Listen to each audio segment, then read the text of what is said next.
Okay. The next question is about Boolean circuit minimization, which actually usually they are the simple exam questions. So the first one is so we need to rewrite this equation to make it only using NAND operations. So to solve such question, usually a good strategy is to use not.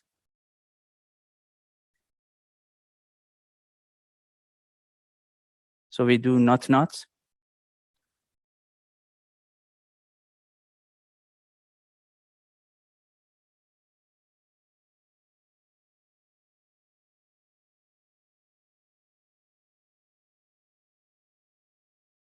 plus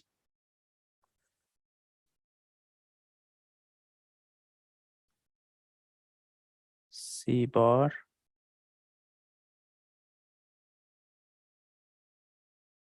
A bar C bar.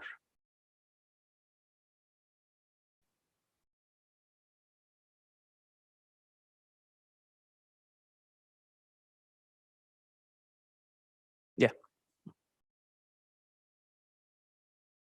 Thank you. Then, so A bar not is A bar.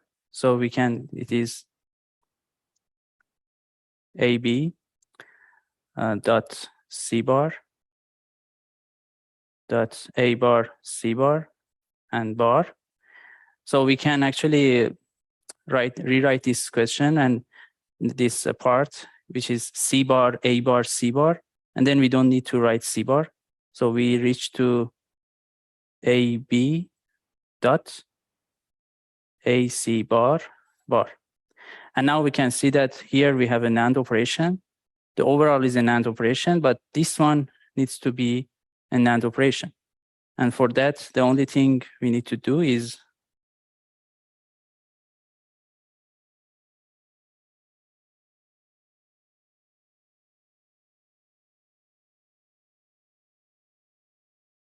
and that's all. Any question?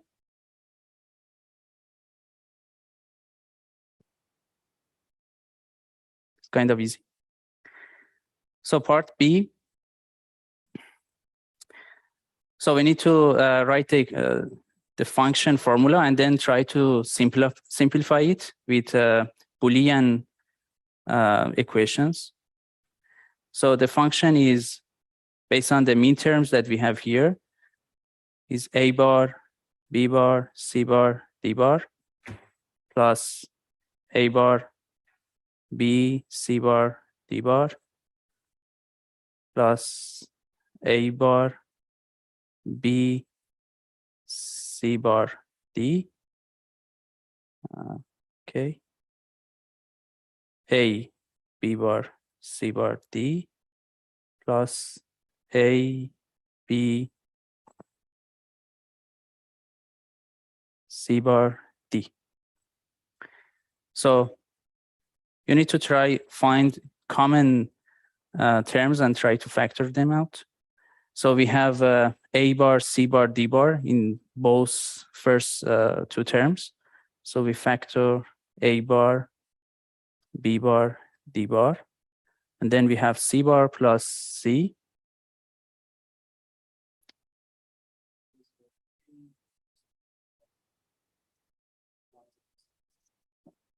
A bar, B, C bar, D bar, A bar, B, C bar, D.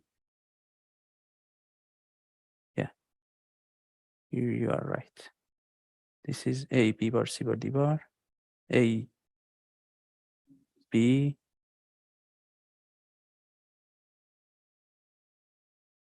A, B, C bar, D bar. Yeah, thank you. So here if we factor A bar, B bar, D bar, no, A bar, D bar, C bar. Then we have B bar plus B So we cancel down these two terms. Here we have A bar, B, C bar, D, and we can find similar one. Yeah, these two. So B, C bar, D, we reach to this one. And also we have these two terms, A, C bar, D bar, B bar plus B. So these items are, these are one. So we reach to A bar,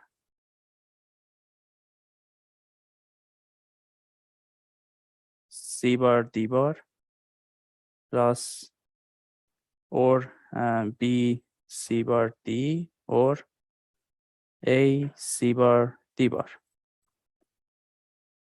Okay, then we can also cancel these two terms, and we reach to C bar, D bar, plus or B, C bar, D. And we can factor out C bar. This is D bar or B and D, which then we can also simplify this to D bar or B.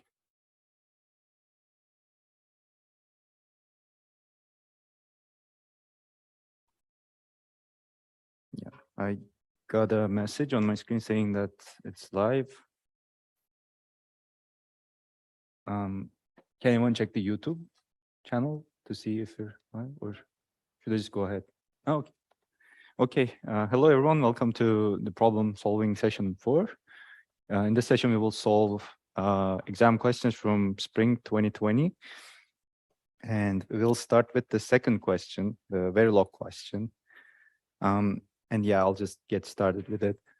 So I hope you can see everything fine here. And the second question, Verilog question, starts with, does the following code result in a sequential circuit or a combinational circuit?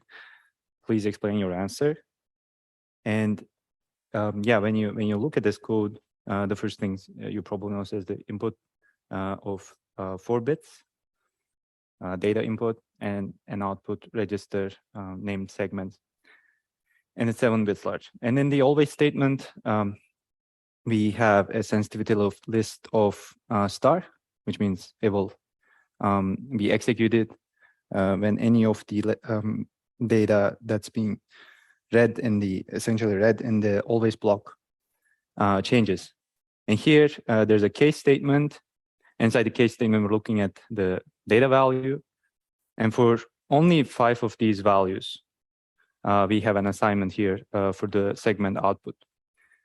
And because of this, because not all the left, because we have segments as a left-hand side operand in these statements, and they are not assigned to a value in all cases, this is a sequential circuit. So the answer is sequential.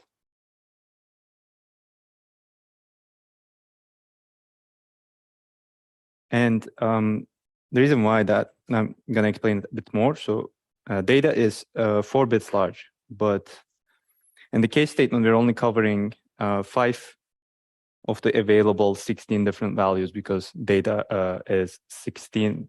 The data can have 16 values because it's 4 bits.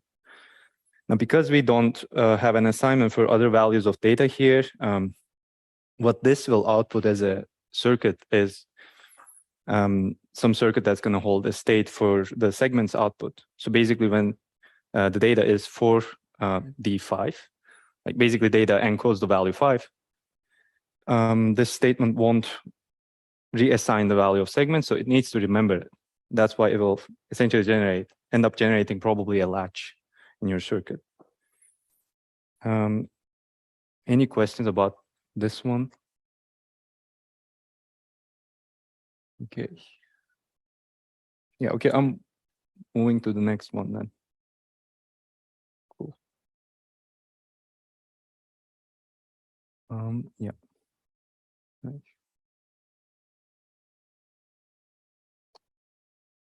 Yeah, zoom out a bit, and you can still see it, I guess. Yeah. Okay. And the second question is, does the following code result in an output signal which is 0 except for 1 clock cycle in every 3 clock cycles? And if not, please enable this functionality by adding minimal changes and explain your answer. So the module is called divide by 3 and it has 3 inputs, clock, reset, and 2 inputs and 1 output Q. And the question is asking if this Q is 0 except for 1 clock cycle in every 3 clock cycles. So we can look at this line. This is where Q is assigned to its value. And Q will be set essentially to 1 if this statement is true, right? Because we have this equality operator here. Maybe I can zoom in a bit. Okay. So whenever current value is S0, which is here, it's basically 0. Q will be 1. And these S0, S1, and S2, as you can see, the encodings for the state machine, most likely, and the way they declared. And in the always statement, which is triggered on every input, like it's an always at start statement. So it's like where we define our combinational circuit, right? We look at the current value, and depending on its value, we set the next value to either S1, S2, or S0 here. And the default case is S0, but it's not really important because we covered all the cases for current value. But it's because it's 2 bits, we have to cover another value which is not encoded here as S3, for example. So we're just doing that to make sure that this indeed generates a combinational circuit. There's nothing wrong here.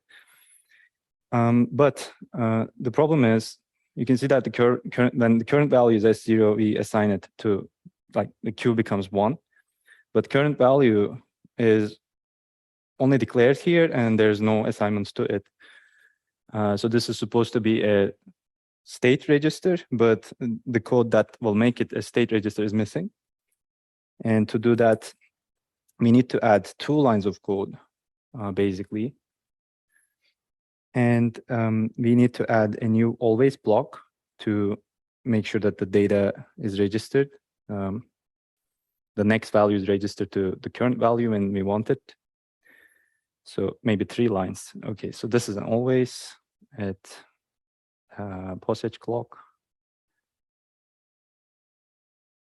We want this to be triggered with the positive edge of the clock. And a reset signal, because when the circuit is reset, we want the current value to have a valid value. And then inside here, we will have, if reset is high, we're going to assign 0 to the current value. And if it's not, we're going to assign the next value to current value. And what this does is it makes it a proper state machine. And then if you trace the code, you will see that the current value starts with 0, so it will output a 1 when we reset the circuit, basically. When we set the reset signal and the clock hits, the current value will be 0, so Q will be 1 in the next cycle. And then the next value will be assigned to S1. S1 encodes 1. So the current value, when the clock hits, will become 1. And then it will become 2. And in these 2 cycles, it will output 0, because this statement will end up being 0. And then it will go back to state 0. And when it comes back to state 0, it will output 1 again. And it will continue forever. Okay. Yeah. Any questions about this? Yes.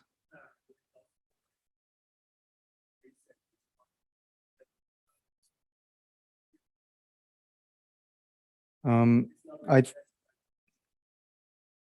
think you can do it for this question as long as you set it to. Yeah, you can set it to anything, because basically, if you set it to, I was going to say, if you set it to S3, then it might not work, but this default case here will cover that. So next value will be 0 in that case. And then the current value will become 0 in the next cycle. And if you set it to anything that's already listed here, then it's just going to continue the way it's supposed to, according to the state machine. Yeah.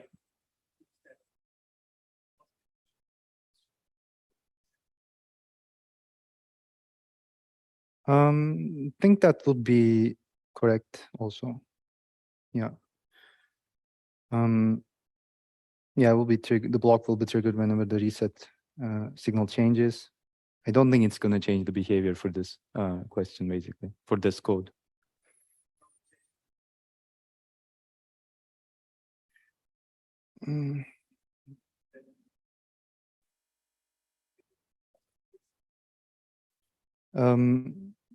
Yeah, but then you have this if reset that prevents it from executing. Okay. If there's nothing else, moving to the next one. So it's C.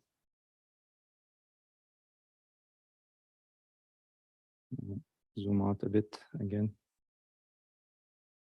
Okay.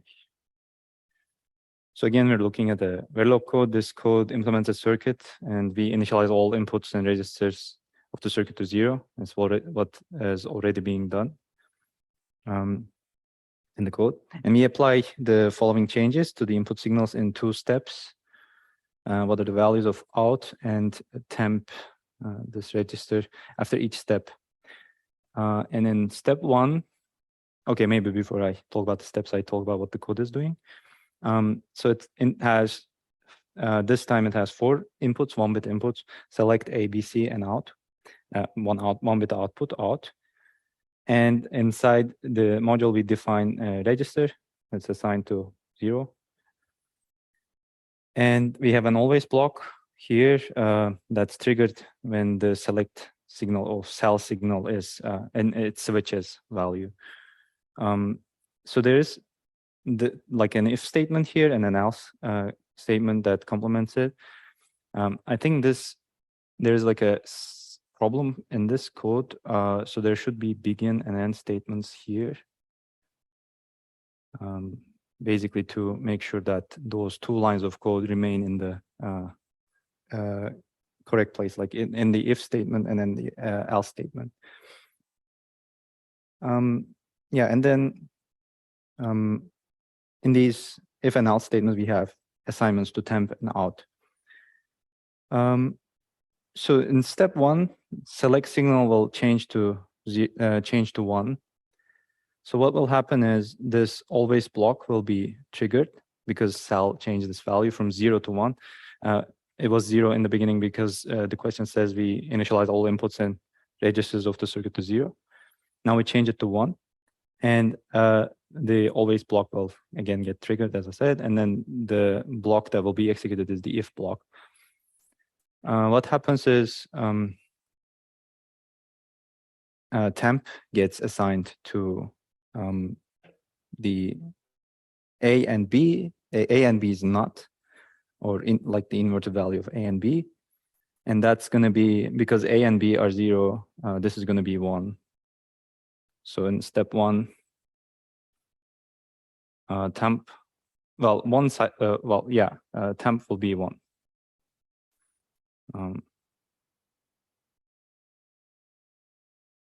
Okay, and the out is the XOR of temp and C, but because these are non-blocking assignments, the value of the new value of temp, which is 1, is visible only at the end of this always block. So this line of code will still, or this statement will still operate on the earlier value of temp, which is 0. Is that correct? Yeah, because temp is in the beginning 0, it will operate on the on that value of temp, which is 0, and then it will XOR that with C, which is also 0, and 0 XOR 0 is 0, so out will be 0. Let me double check if there's something wrong. It's 1 bit, and it's going to be 0. Yeah, I don't think we're missing anything. So in step 2, while select signal is still 1, we change B to 1, from 0 to 1. This won't do anything, because if you check the sensitivity list of this always block, it's only sal. So this block will be executed only when the sal signal changes value. So when B changes, it's like when the value of B changes, nothing will change. The block won't execute, basically. And then because the block doesn't execute, none of the values here change. And that's the solution, basically, in step 2. The always block is not executed, so temp is still 1, and out is still 0. Do you have any questions about this one?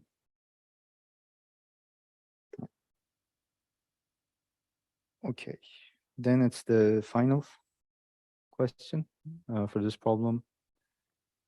There's another code, and it's asking if the code is syntactically correct and will result in deterministic values for all signals. And if not, please explain. So this module has two 2-bit inputs, in1. Okay, in1 is 2 bits, but in2 is also 2-bit. Yeah, I guess. Anyways, it's not going to be important in the end for this question. And there's an input called op and an output, 2-bit output register Z and S. It's a 1-bit output register. And there's a wire declaration here named temp, TMP. And then we have an always statement that makes an assignment to this TMP as in10 and in20. So this is the first mistake. The problem here is because this TMP is declared as a wire, and we're making an assignment to it in an always block. So that's not correct. Basically, this should either, so this is incorrect as problem 1.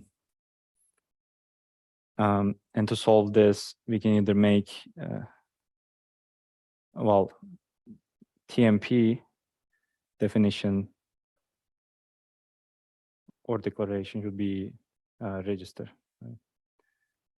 Or we somehow remove this assignment from the always block and make it a assignment outside the always block by using assign statement, for example. In the next line, we have an assignment to Z, and then it's TMP and OP. This looks fine. There's nothing wrong with this line. And then the second always block, we have another assignment to temp. So this is another problem. Because we already have an assignment to TMP in the first always block, the second always block has the same sensitivity list, and it's making an assignment to the same value. Well, because TMP is wire, this is wrong to begin with, but if even if TMP was a register, this would be wrong. And I think the easy way to think about it is when you have two always blocks, you don't know when they will execute in the real sense. So you have two combinational circuits driving the same signal. But those circuits can be different. And how do you connect two output wires of two circuits to a single wire without using any gates and stuff? And this is the problem here, basically. So I think this is called multiple drivers issue. So I will just write it that way. So there are multiple drivers of TMP. So this should not happen. And this is the second problem. The the final in this line, we don't have a problem here because Z is a register here, defined as a register, and we're making an assignment to it in an always block. Yes.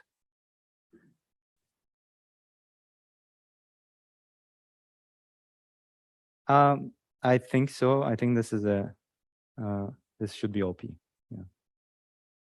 Yeah, but I mean, if you notice this and like in the exam said that P doesn't exist, probably it's yeah. In the solution we don't have that, so I'm assuming this is a mistake.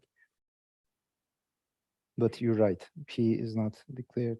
Well, for at least in Verilog, well, in Vivado, what happens is I think it will, if the compiler cannot find the definition of a variable, it will just put a 0 over there.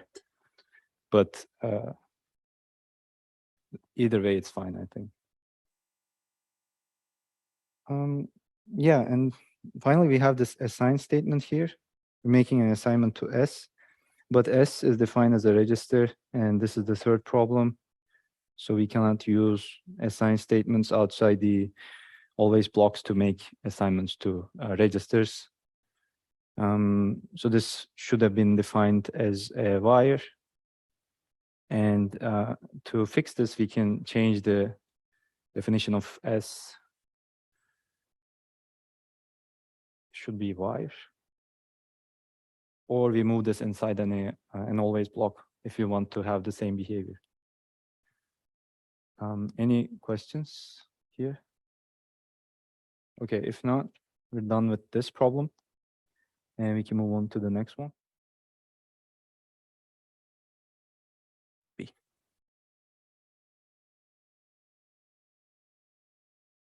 Yeah.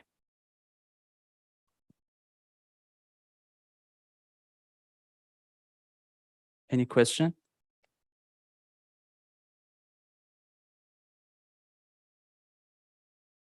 Okay. Banu?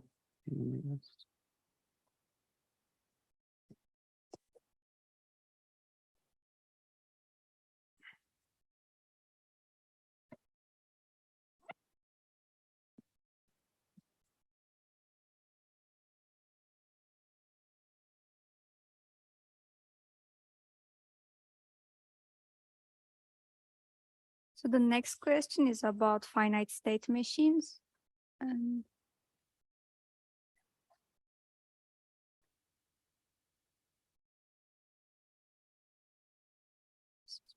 Okay.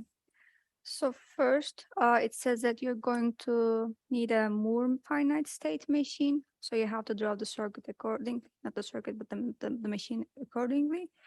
And it's going to detect a bit pattern, which is 0, 1, 1, on like streaming input from X. And when it detects a 0, 1, 1 pattern, the 1 bit output Y is going to be 1. So this is like you have some patterns, and then you're going to have 1, 0, then 1, 1, then 1, 1, and then the remaining doesn't matter. But at this time, the output Y should be 1.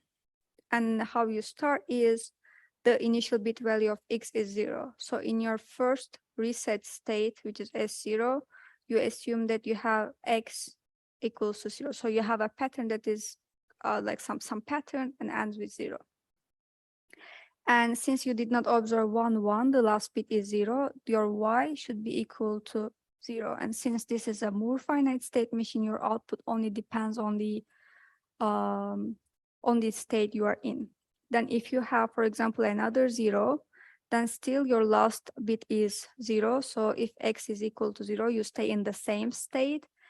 But if your X equals to 1, then you go to another state, which is a pattern, which is I mean, just describes a pattern that like the initials are not important, but it ends with 0, 1. So in this one, if you got any 0, then your pattern becomes something 0. So you have to go to this initial state where the last bit is 0, where the last bit you observed is 0. And in this one, the output is also 0 again, because you didn't observe 0, 1, 1 yet. And if you observe 1 in this state, then you will see the pattern, and then you need to go to another state which says, okay, this is x equals to 1. And in this state, you observed a pattern, but this pattern ended with 0, 1, 1. So this pattern, the output should be 1 because you observed your pattern. And if you observe a 0 in this state, you have to go to this S0 again, because this is a state where you have a pattern that ends with 0 only. But if you observe a 1, you have to go to another state, which is a state where you observed a pattern that ends with 0 directly. So it's not like you did not observe your target pattern, any bit of your target pattern yet. And if you observe 1 in this state, you have nothing new in your pattern, so you stay in your pattern, so you stay in your state. But if you observe a 0 in this state, you actually go to the initial state, which is x equals to 0, because you observed a bit pattern that ends with 0 in this state and calls this one. The last thing remaining is what is going to be the output in this state, and this should be 0 because you did not observe the bit pattern you target yet in this state. So do you have any questions about this state machine diagram? Yep.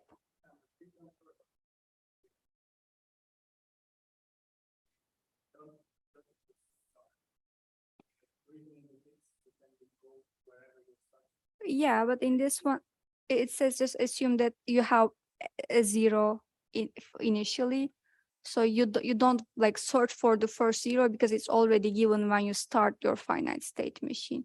That's why we start in S0 and then we search for 1 directly instead of searching for 0. Otherwise, we would start in this S3 state and we would search for 0 first.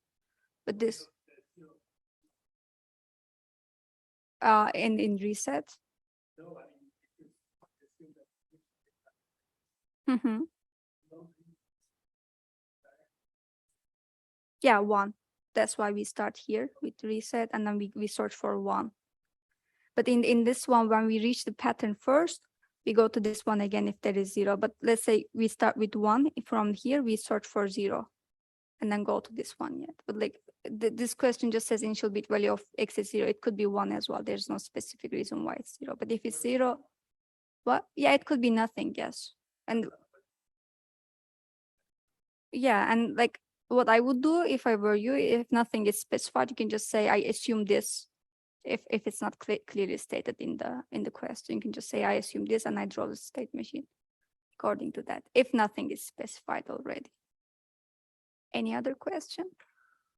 Okay. So the next part of the question is about simplifying a finite state machine that is given to you. But the first small question is the type of the finite state machine. Is this a Mealy or Moore machine?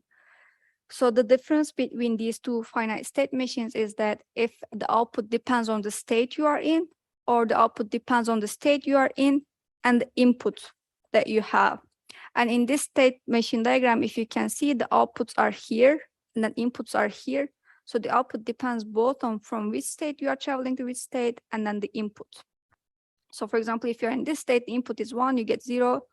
This is not a good example. If you are in this state, for example, if your input is 0, your output is 0 as well. But if your input is 1, your output is 1. So it depends on the input as well. Then this is why this is a Mealy machine.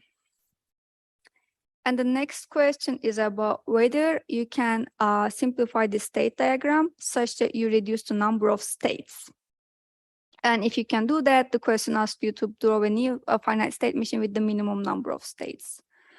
So what you can do is to first maybe try to understand what this finite state machine is doing. But even before that, you can see that this state is never reached because you stay in this S2, you start with this S2, and then there's no edge that's going to S0. So you can just maybe even delete this part of the FSM.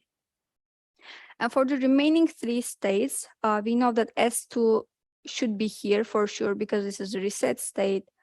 And then you start with S2 with reset. And if it's 0, you stay here as 0, 0. Okay. What about S1 and S3? Are there any redundancies here? Maybe we can check. So if it's 0, we stay here. But if it's 1, we go to 1 with the output 1. But if we get another 1, we go to this state, which is 0. And it's like S1 and S3 behave similarly when they receive 0. Both go to S2 state with output 1. So we can maybe just think that they behave similarly, because if they receive a 1 for the first time, they output 1, but the other ones they just stay. For example, S3 stays here and then output 0. So, and then this one goes to here, and then S3 stays like in the remaining ones you stay here. So maybe we can just remove the redundancy in S1 by removing this and then converting this arrow from here to here, and then we do 1 1 here, because for the next ones and then the zeros, S1 and S3 behave identically. So we can have it as 1 1 to S3, and then we stay here if it's 1, and then we go to the initial state if the input is 0, and then this is going to be the the simplified state diagram for the circuit the machine given above. Do you have any questions about how I simplified it? And okay, so there's this one last question, which is like the purpose of this machine and for what purpose can it be useful. So we can first check maybe what it's doing, what kind of input it's capturing. We see that we start with a diagram, and if it's 0, we just stay there. But if we have a pattern that's 0 0 0, and then we have 1, we have an output here.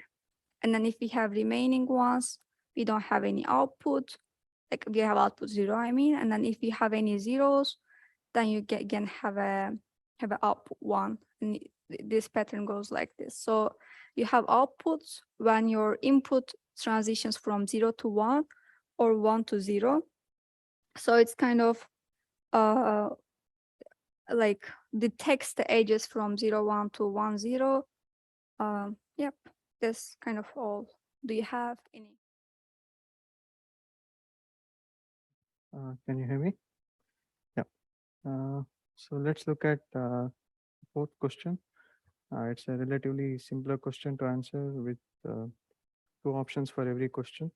So the question goes like this. So it tests the understanding of ISA instruction set architecture and microarchitecture.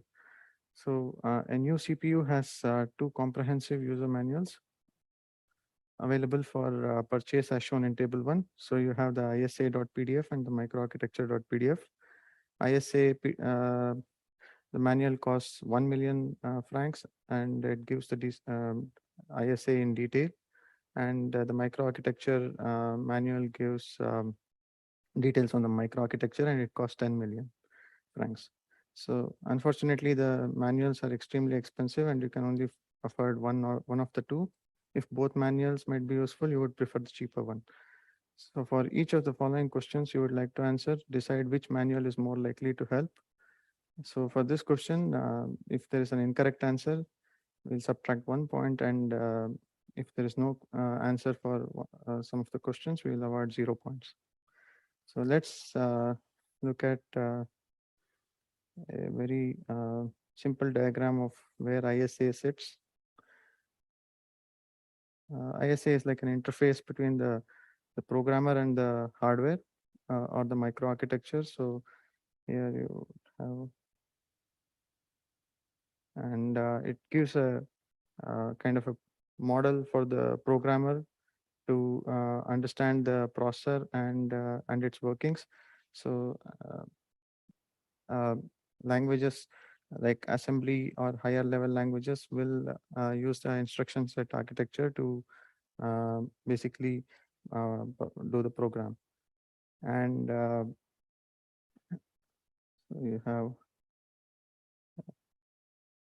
C++ and so on. So let's look at each of these questions. So the integer multiplication algorithm used by the ALU. So this is something which is very, very specific to the ALU or the microarchitecture. and this is not exposed to the programmer.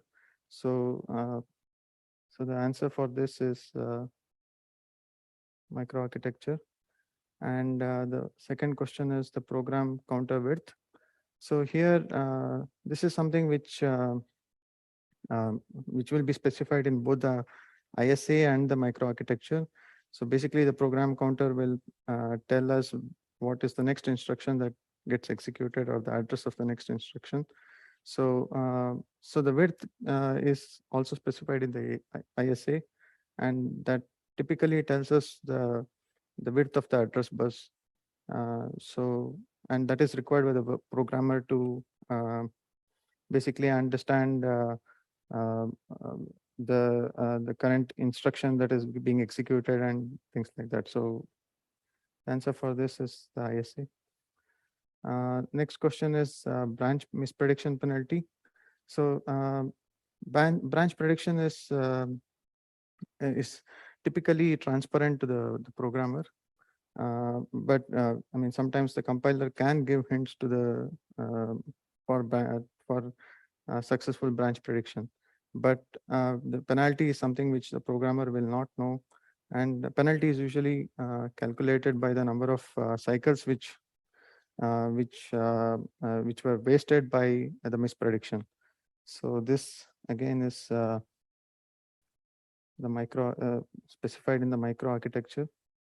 Again, in the second question, since it could be specified in both the manuals, we still go with the ISA because it's the cheaper one. And the ability to flush the TLB from the OS.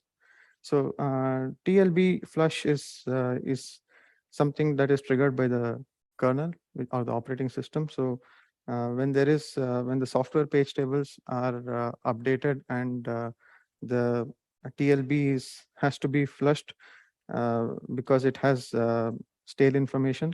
So the OS will use some registers provided by the which are mentioned in the ISA to trigger the TLB flush. So this would be this can be found in the ISA, and the size of the reorder buffer in an out of order CPU. So again, the reorder buffer is something which is still which is again transparent to the programmer, and it is specific to the microarchitecture. So the size of the reorder buffer is something which the programmer wouldn't know. So the ISA does not mention that anywhere.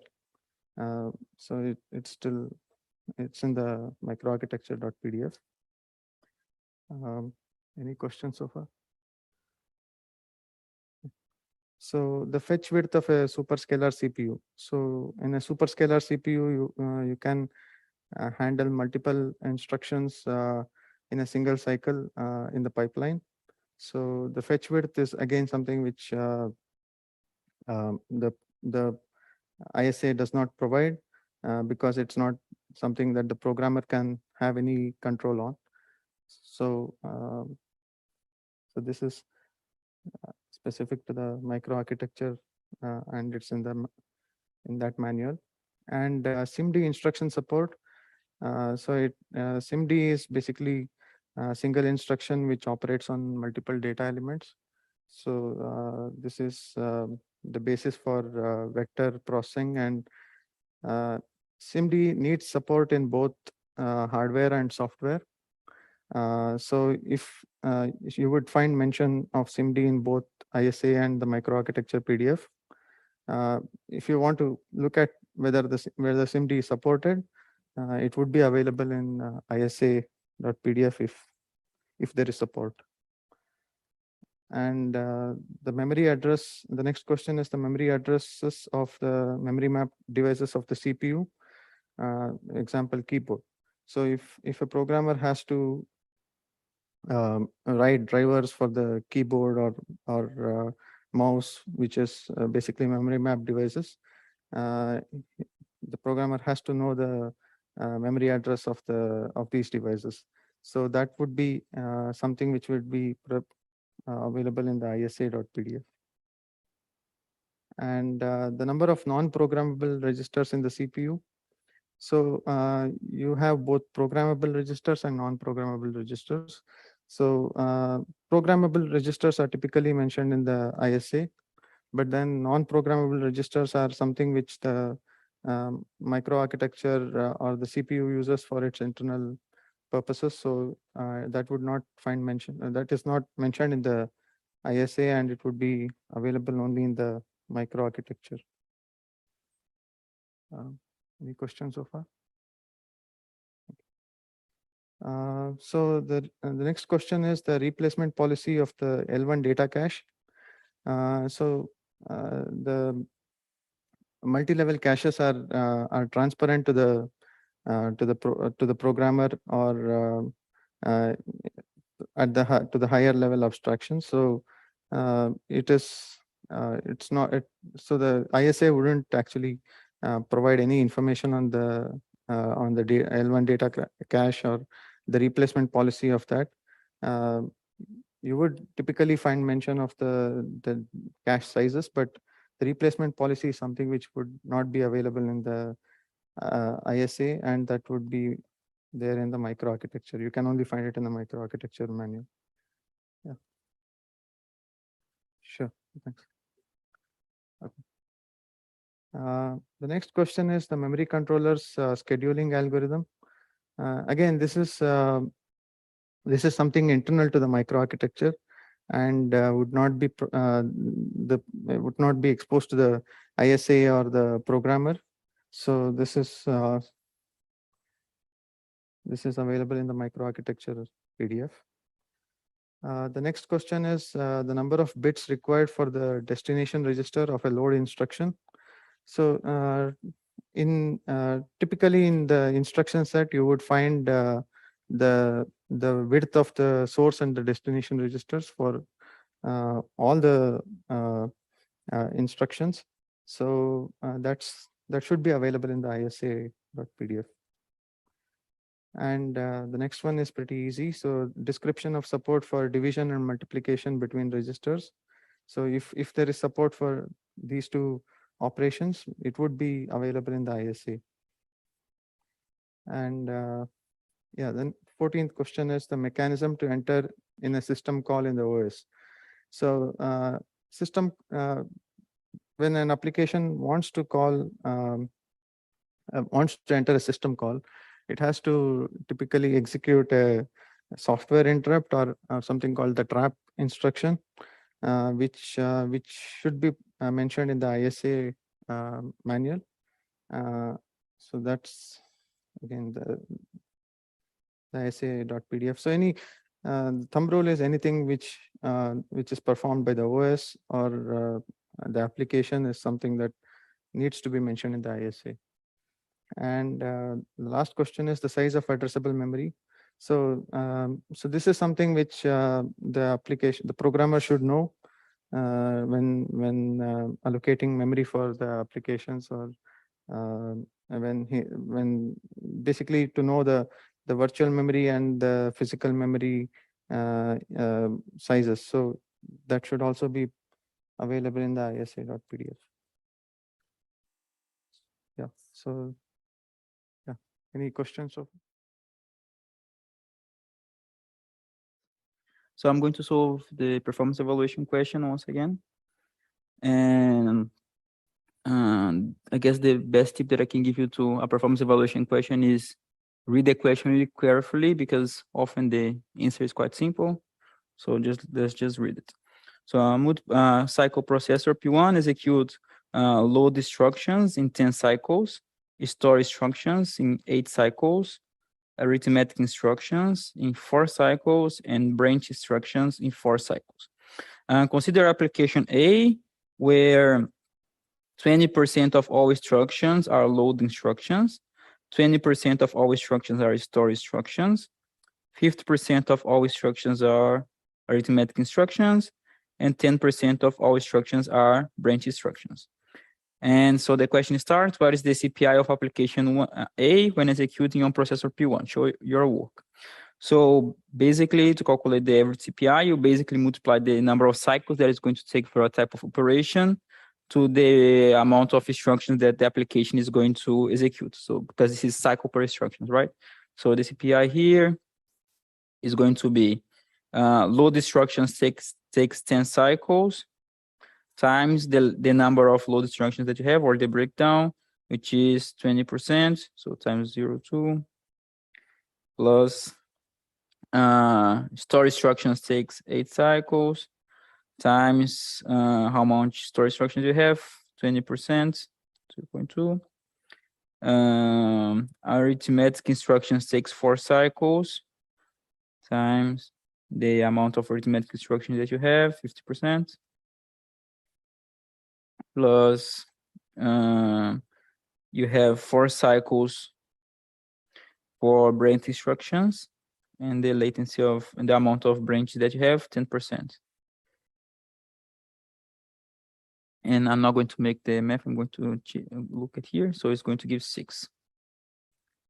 Really important, I think I said this last time, in the exam, more important that get this 6 correct, like the number 6. More important than this is to have the equation correct. So even though if you make some mistake when you're doing the math, if you leave the equation clear enough, so the TA can understand what you were thinking when you are creating the solution, you're not going to be deducted so many points at all for math mistakes. So any question related to this? Okay, good. So part B now. A new design of the processor doubles the clock frequency of P1. However, the latency of the load, store, arithmetic, and branch instructions increases by 2, 2, 2, and 1 cycles respectively. So we call this new processor P2. The compiler used to generate instructions for P2 is the same as P1. All of this is going to be relevant in the next question.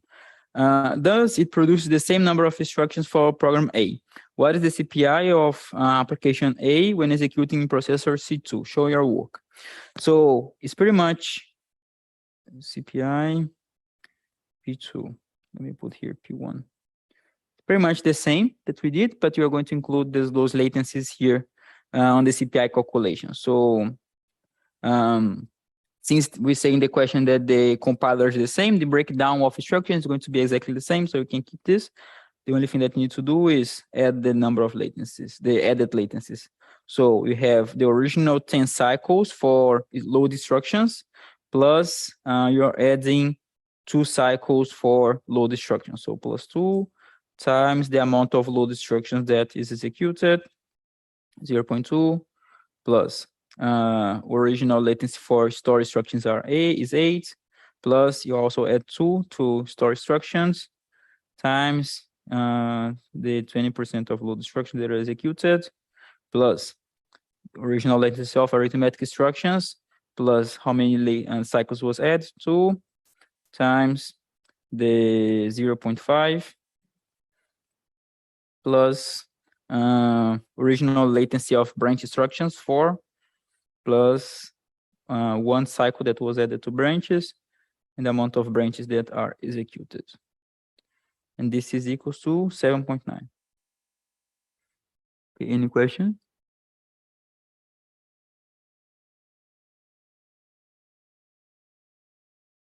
Okay, maybe not. So then it asks which processor is faster, P1 or P2, and by how much, and show your work. Again, the most important, I said this last time also, really important equation to remember is the execution time equation. So execution time is equals to the number of instructions times the CPI times 1 over the clock frequency. So we are going to assemble both instructions for both processors. So execution time of processor 1 is going to be the number of instructions that is execute times the CPI that we calculate in the previous question, so 6, times 1 over its frequency. And the execution time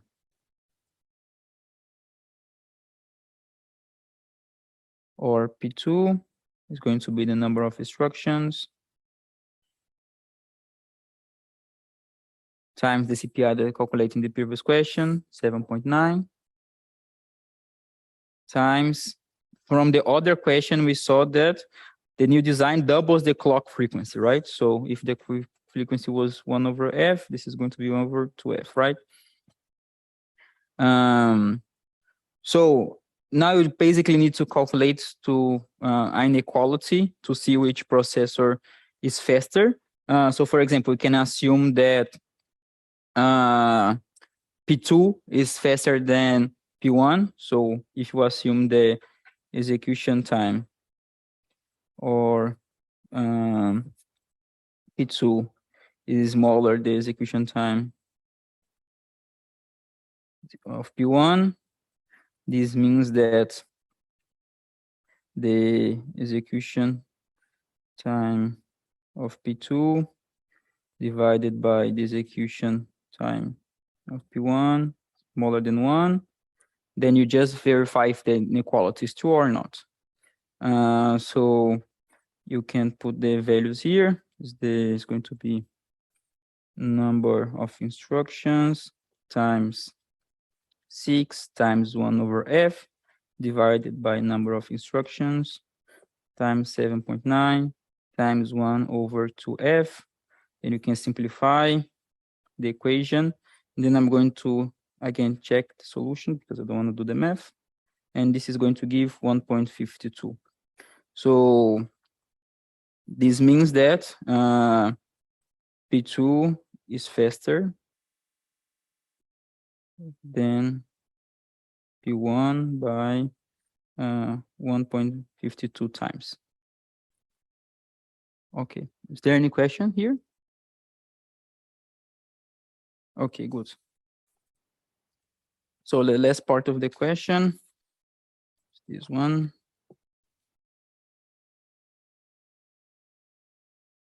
Okay, hopefully you can see it.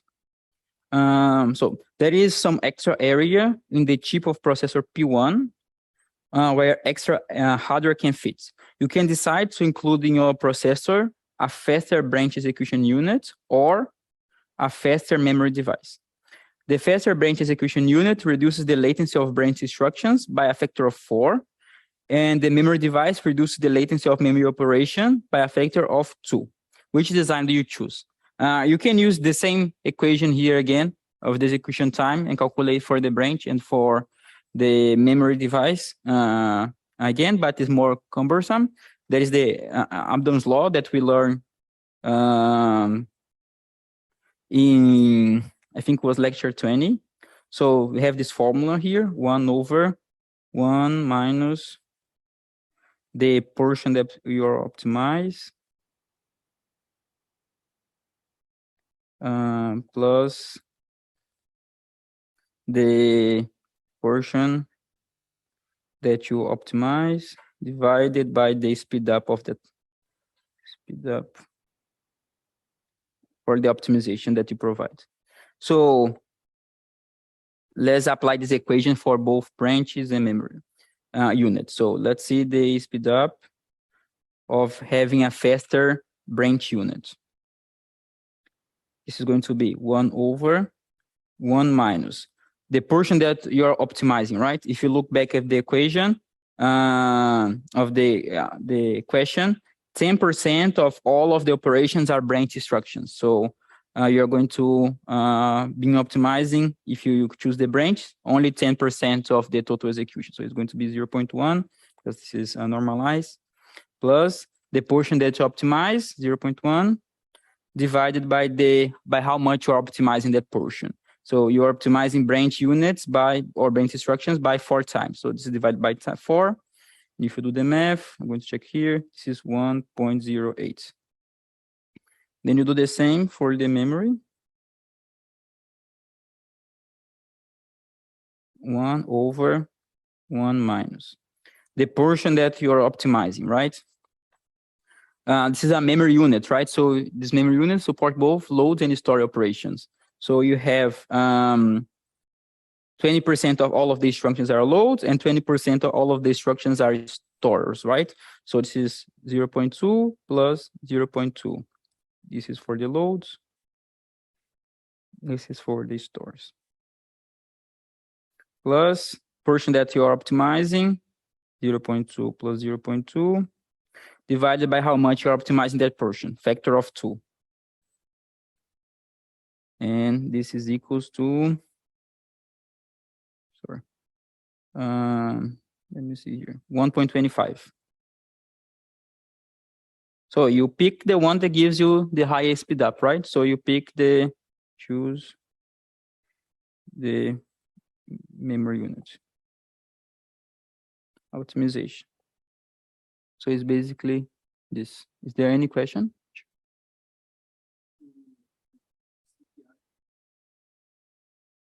Yes, I was just want to show something different how to do. So if you look at the equation, the solution here, I give the solution for using Abram's law, as I just did. And there is the alternative solution here, which basically recalculates CPI as we did in portion A and B in the question. That might be more straightforward, but requires more math, I guess. So if you remember Abram's law from the top of your mind, which is extremely important, is going to be much faster. Okay, does this work? Yeah. So we're doing the pipeline reverse engineering question. So we get a pseudocode, not the pseudocode, assembly code, and we should answer various questions about how this processor probably looks based on the cycle numbers we get, and then afterwards we should also count how many cycles the program executes, this kind of thing. So let's see. Let's look at the code first. So we first load two registers, R1 and R2 with immediates. And then we know that, okay, these get used to increment the counter. There's some kind of multiplication going on, some kind of loop bounce check. And if the loop is taken, it jumps back to L1. So first question we should answer is list the necessary data forwardings between pipelining stages to exhibit this behavior. So this behavior here means the behavior we see in the execution timeline, specifically the stalls we are seeing. So we need some specific data forwarding paths to cause exactly these cycles of stalls. So let's see where the data goes. So we have a stall for dynamic instruction number 3, where cycles 5 and 6 stall. That is the execute stage. Somehow is awaiting the input values R1 and R2. So specifically the R2 value from the second dynamic instruction. So from the execute stage 3 to here, we are awaiting this value. So that's one path we're getting, and we're getting at least also the R1 from here to here. And we noticed that at least at this point, the value must have been ready because execute of add starts here already. If we didn't have the value, the execute stage of the addition couldn't start. Okay, so we know that. And then we have some more stalls to look at. We have also a stall in cycle 9. As you can see in cycle 9 is we are awaiting the R1 value from the addition up here. So let's see, this is the result from this execution is available to start execution 1 here. So what we see both times is that at least there must be forwarding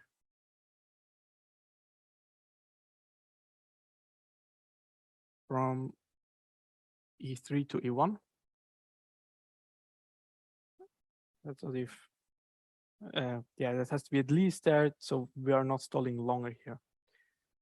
And the second thing we're seeing in the remaining stall is that the jump condition, so jump 0, or should be actually jump not 0. Yeah, I guess there's still an issue in the question here. This should be jump not 0. So this this jump condition is checked here in E1, and it awaits the value from this subtraction. So it jumps if this subtraction is not 0. So we also have some kind of forwarding path there from E3 to E1. So we're also forwarding oh,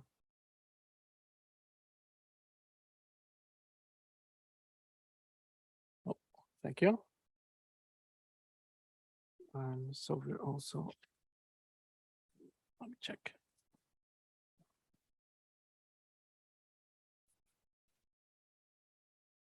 Yeah, we're also forwarding the condition registers.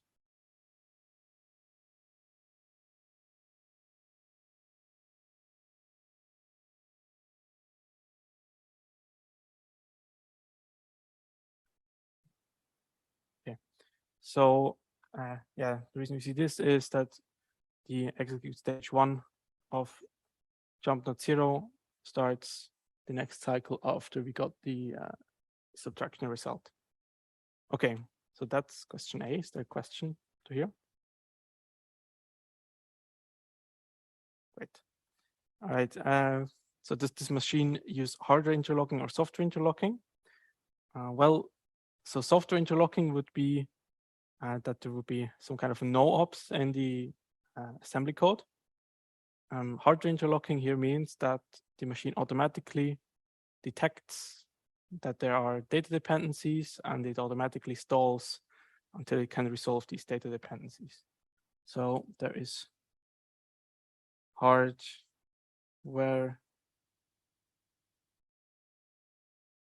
interlocking because of two reasons. There are no knobs in the assembly code.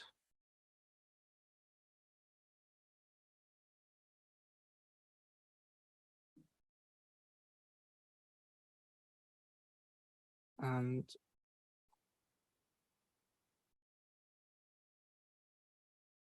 machine stalls by itself when necessary.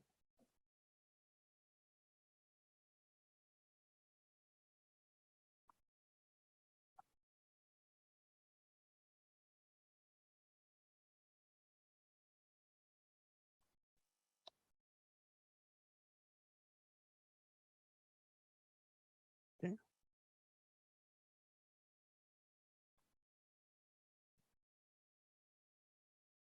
On to question C. So we should we're asked to rewrite these the execution timeline basically. So before we answered in B that we had hardware interlocking, and now we should do the opposite. So we should do software interlocking, and we basically should rewrite this execution timeline accordingly. So what we need to do is we take the instructions we had before, we insert knobs in between as needed to account for these stalls that would happen with hardware interlocking, and write down the cycle timeline.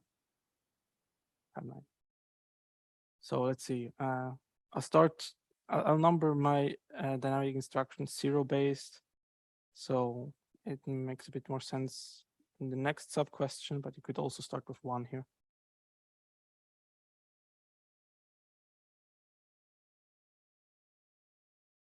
Okay, so the first instruction is this move immediate.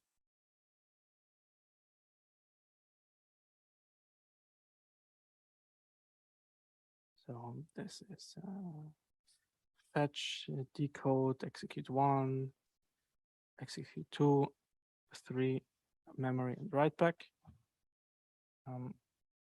Second instruction is move E, R1, Y, fetch, decode, 1, 2, 3, memory, and yeah, we should continue the table down here.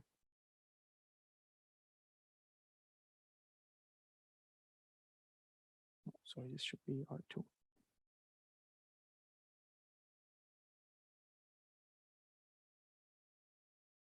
Okay.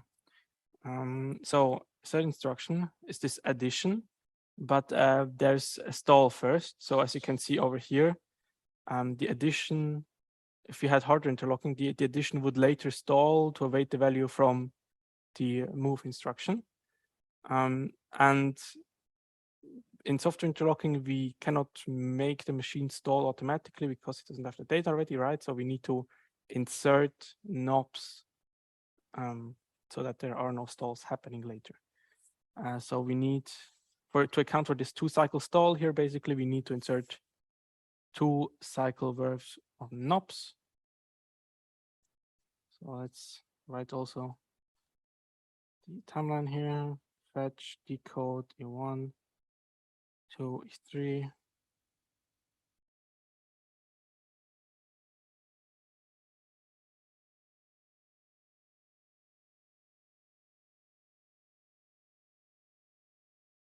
Okay, so these are knob, knob. No idea why I started here with 1. This should be, oh, this 1, 2, 3. Okay. Let's see. So we got our stall accounted for. We can continue with the add instruction.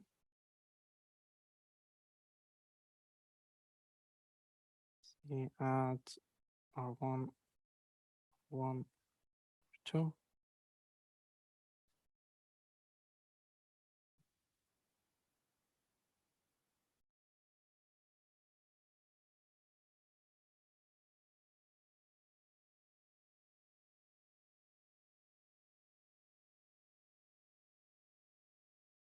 Okay. Let's see. So after the add, the multiplication executes immediately. So the multiplication also stalls, but only because the addition was stalled first. We've already accounted for this with no ops. There's no additional stalls in the multiplication, so there are no ops needed here.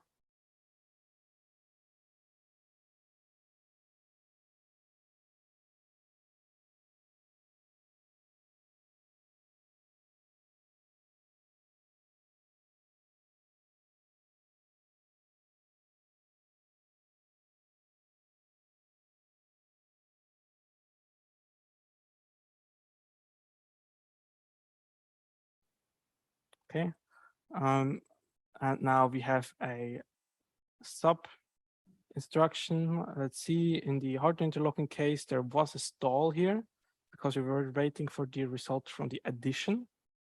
So we cannot start with the sub directly here. We should have a knob again, and then we can have sub.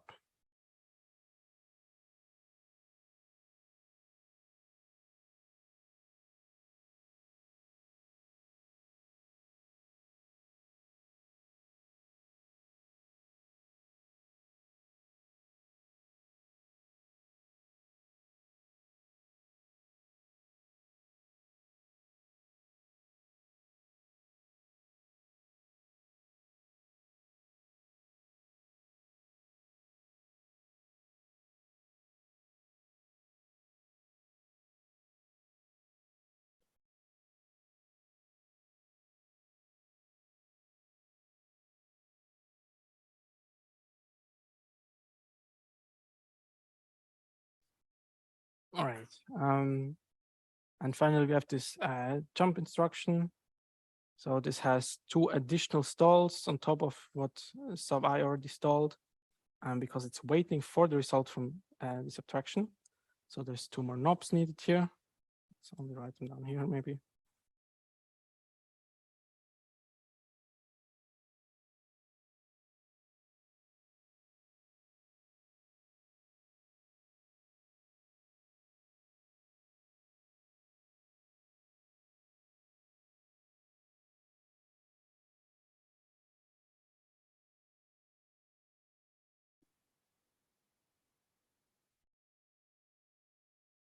And finally, we have now the jump. Well, it should be a jump, not 0. Yeah.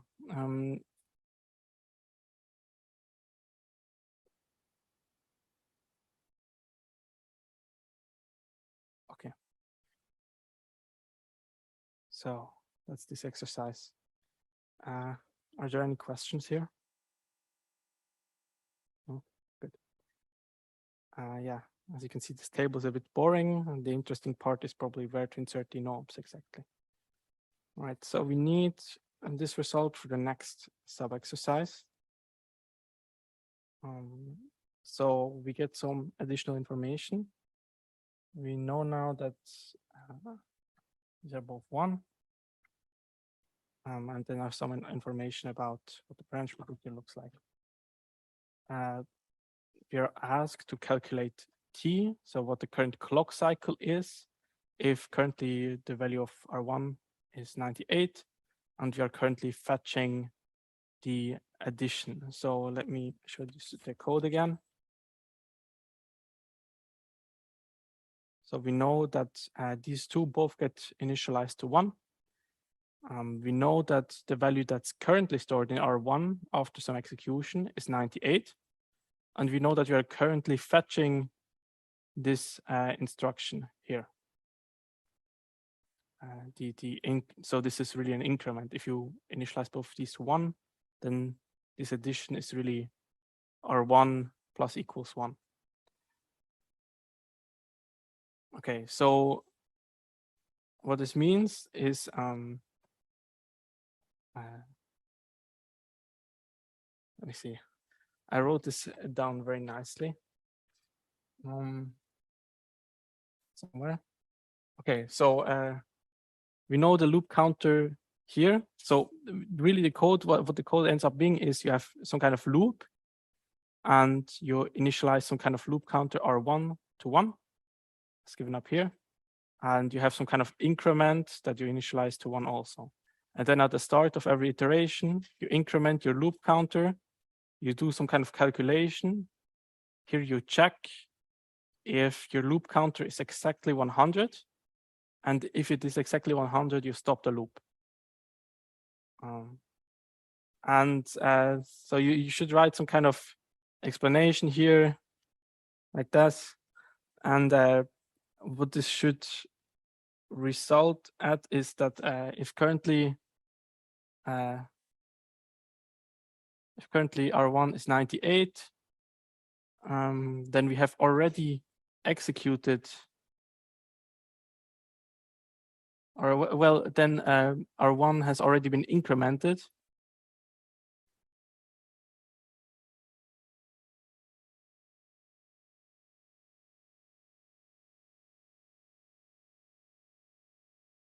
And 97 times, right? It started out at 1 and it incremented 97 times. Now it's at 98.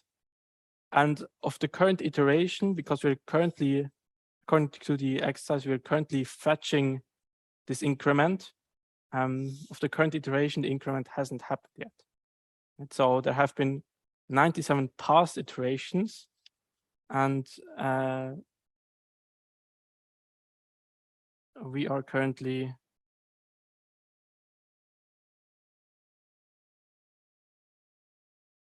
at the start of the 98th iteration.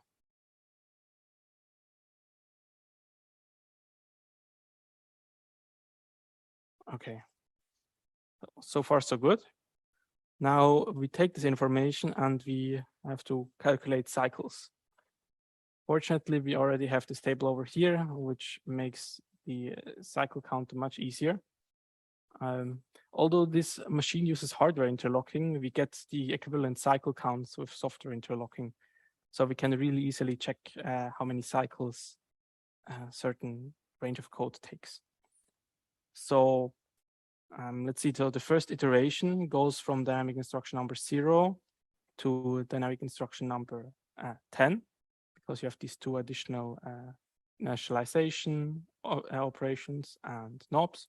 So this is 11 cycles. So first iteration, 11 cycles.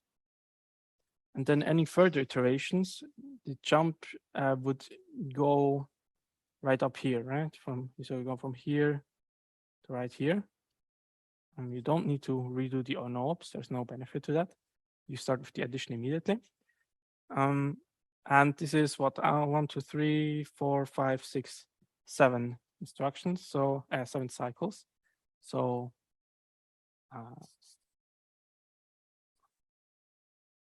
the next 96 iterations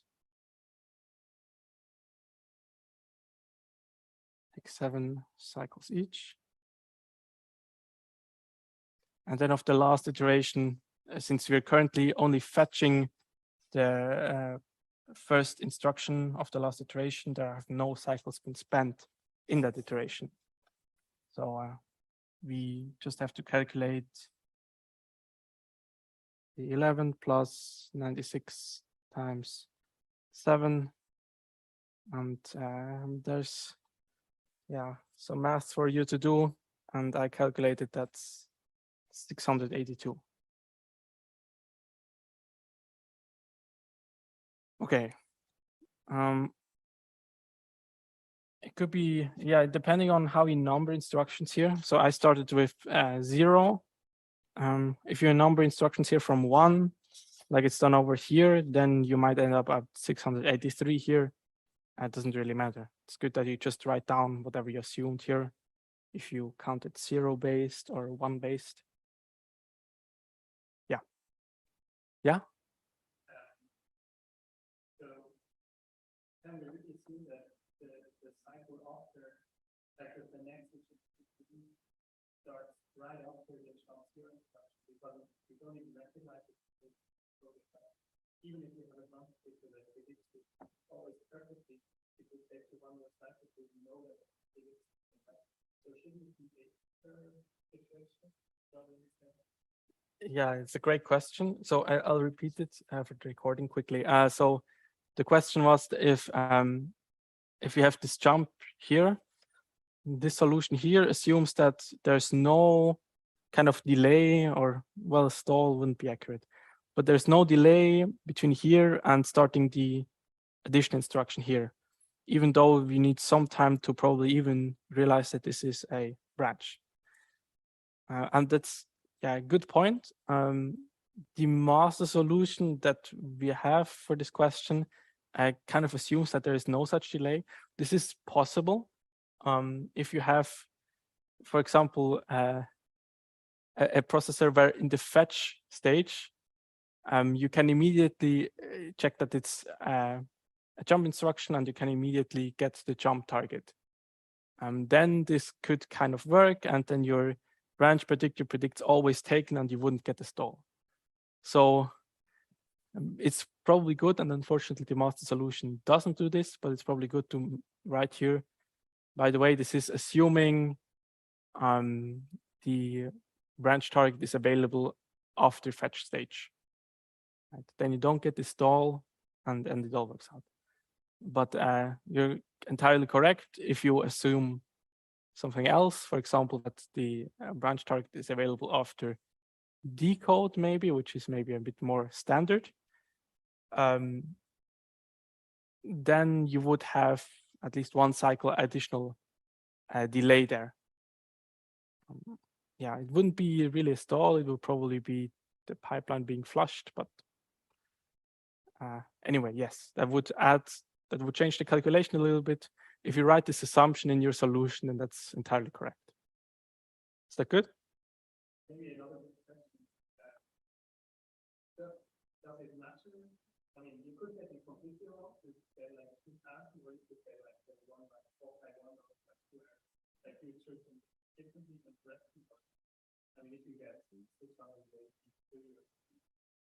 I mean, we don't just look at your number and see is that the number on the master solution. What's more important than the final number is like how it derived this. Hopefully, if you're off by 1, then 90% of your derivation is correct. So there should be some points. Yeah. Sure. All right. So finally, a bit of an easy question. We should calculate n. So this is the dynamic instruction number. So what we really asked is, given that we are in the 98th iteration, how many instructions have executed so far? We are fetching this one. What's the index of this? What's the dynamic instruction number of this instruction when you're fetching it in the 98th iteration? That should be a super simple question, because you simply have these 2 instructions there before the loop, plus, let's see, 97 iterations that you already completed of 4 instructions each. And then, well, the current one, depending if you're 0-based or 1-based, if we're 0-based, it's exactly this number. Otherwise, it would be +1. And we also already calculated this. It's 390. Yeah. And well, you should write a little bit of text there, right? How you arrived at these numbers, why you got to this multiplication. So today I will discuss the Tomasulo's algorithm question. Now, this is an important question. So before we discuss this question, I would like to give you some exam tips. 6 months ago, I wrote the same exam and I got a good score. So I would really like you to do well. So the first tip that I would like to give you is like, take a deep breath, just relax, try to understand the question, okay? Read the question first. You would be surprised how many people make mistakes simply because they don't read the question. Form a mental diagram of what you're going to do, form an image of the question in your head, and then try to solve it. All right, so I'll illustrate this process so you can get an idea of what I'm trying to say. Now, this question says that we want to deal with Tomasulo's algorithm. We want to reverse engineer a processor's implementation for this Tomasulo algorithm. Let's start reading the question. Okay, so as I just said, read the question carefully. We consider a scalar processor with in-order fetch, out-of-order dispatch, and in-order retirement execution engine. All right, so you have, I can write on this? Not on this, right?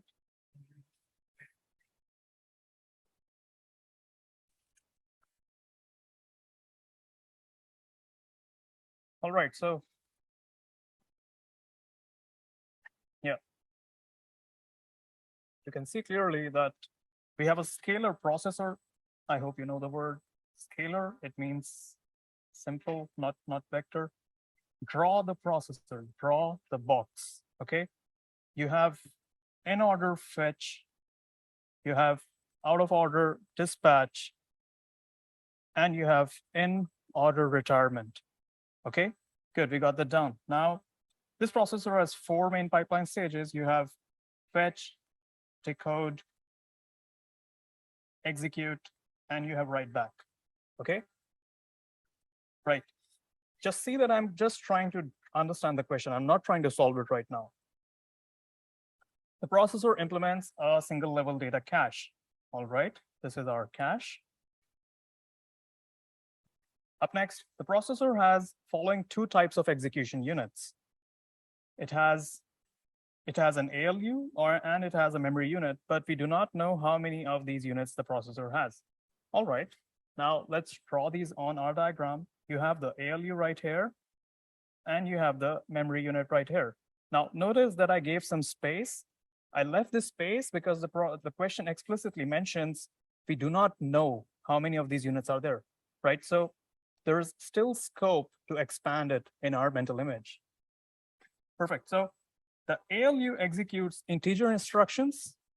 It clearly specifies which instructions. Those would be addition, multiplication, move, and branch. And the memory unit executes load and store instructions. Okay, this is known stuff. This is nothing new. We know this already. So ALU would be all add, multiply, right? And the memory unit would be, this is the most important part, load, store instruction. So always remember, when you see Tomasulo, load stores are going to be your problem. Be careful with the load stores and everything else will be okay. Okay? Right. Up next, we see the question says, the processor is connected to a main memory that has a fixed access. All right, so let's say that this is the main memory, and all right, we got the main memory down here. Next, the question says, load store instructions spend cycles in the E stage exclusively for accessing the data cache and the main memory. Right, so what does this statement mean? We saw that we have these pipeline execution stages. This question is saying that if I do a load store, I will do a fetch, then I'll do a decode, then I'll do a execute, and then I'll do a write back. But if this data is not in the cache, then I will have to wait in the execute stage. And this is your key, right? So I told you, the question is very simple. You just need to read it carefully. This point clearly tells you that if there's going to be a load store that is going to miss in the cache, then this execute stage will be the one that is stuck, okay? So we will see up next why this is a very important point. Okay. And finally, the question tells us there are 2 reservation stations, one for each execution unit type. Let's draw the reservation stations. This is the execution unit, ALU and memory, and this is the reservation station. The reservation station reserves the instructions before they're scheduled for execution, okay? The reservation stations are all initially empty. The processor executes an arbitrary program. All right, so arbitrary might sound confusing or difficult, but always remember, the question is meant to be solved, okay? This question does not have anything that is not known to you. It is designed to be solved. So if you just read it carefully and do not get thrown back by these kind of words, you will do it. So from the beginning of the program until the program execution finishes, 7 dynamic instructions enter the processor pipeline. Notice the word dynamic. That is your hint that these instructions might be scheduled differently. You know, dynamic could be anything. It could be waiting because of loads. It could be branch prediction. It could be Tomasulo. So yeah, I'm just trying to build up the environment of how you should think in order to get this right. Now, table 3 shows the 7 instructions and their execution diagram. All right, this is perfect. So the question has given us the exact execution diagram for how these instructions will be scheduled. Up next, we see the instruction semantics, which tells us, okay, what the instruction means and what it does. Let's keep this at the back of our head and right now focus on this very interesting new data point that we've got. That would be the table 3. As we look into the table 3, we will come back to the instruction semantics to understand what each instruction does. Now, in table 3, I start reading table 3, and I see that the first instruction is a move instruction. Remember our diagram? I told you to be careful about load stores. So whenever you see a load and store instruction, be careful about that. Right now, I see a move instruction, which I know is not a load store. So, okay, this should be easy. All right, so I see it does a fetch, it does a decode, then it does execute with 4 stages, and then it does a write back. Okay, sounds good. I know this. Up next, I see a load. All right, now your buzzers should be ringing or something. It says load R1, R0. So it loads a value at address R0 into R1. And now I see it does a fetch, it does a decode, and then it stalls, okay? Why does it stall? It stalls because I see E1, E2, E3, E4 are going, it's used in the previous instruction. All right. Up next, I see that it executes 8 cycles in the E stage. This question gave us a very important data point. if you remember, it said clearly that the yes, load store instructions, I hope you can see this. Load store instructions spend cycles in the E stage exclusively for accessing the data cache. Okay, we should connect this point at this stage to this instruction and see that, okay, this is 8 instructions, there are 8 cycles, not instructions, that are being spent in this stage waiting for the cache. That means this is the memory access, and we don't know if it was a hit or a miss. But yeah, I'm trying to get you to flow with the question, see what the data is given to you, because at the end of the day, remember that it is meant to be solved. Do not be thrown off by it. All right, up next we have branch if less than R1. All right, and I see that it does fetch, decode.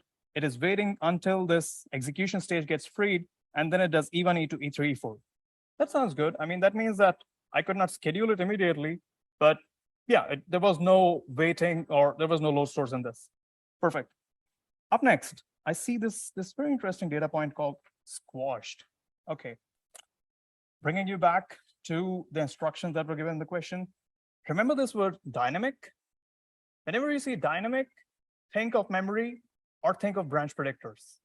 Okay, like it usually almost always means memory or branch predictors.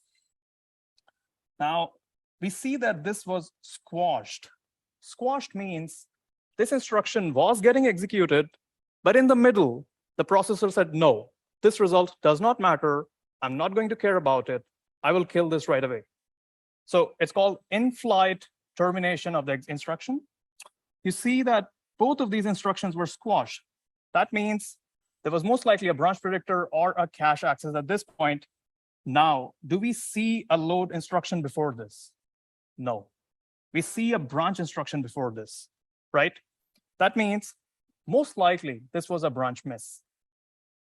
And these instructions were squashed because we took the wrong branch that we were not supposed to take. And now we should correct our path. And that means we take the next instruction that was executed correctly after these. Now, what does correct execution mean? Correct execution means this instruction was executed to completion. Completion is very important. This W, you see, this W means write back. It means the instruction was completed. It was not killed in between. I hope that's very clear. So putting it all together, what we see has happened here is that this branch less than instruction has now jumped to this one, okay? And these two, they got killed, okay? Now, I can understand that at the first look, it might seem complex, but yeah, just hold on and we'll come back and you'll see how it all makes sense. Finally, we have another store instruction. Coming back to the very important point that we saw, load store instructions spend cycles in the E stage exclusively for accessing the data cache or the main memory. So now we see that this store instruction is accessing a memory value. It's accessing R0. And if we remember in the first instruction, this was also accessing R0, and we did not update R0 at any point.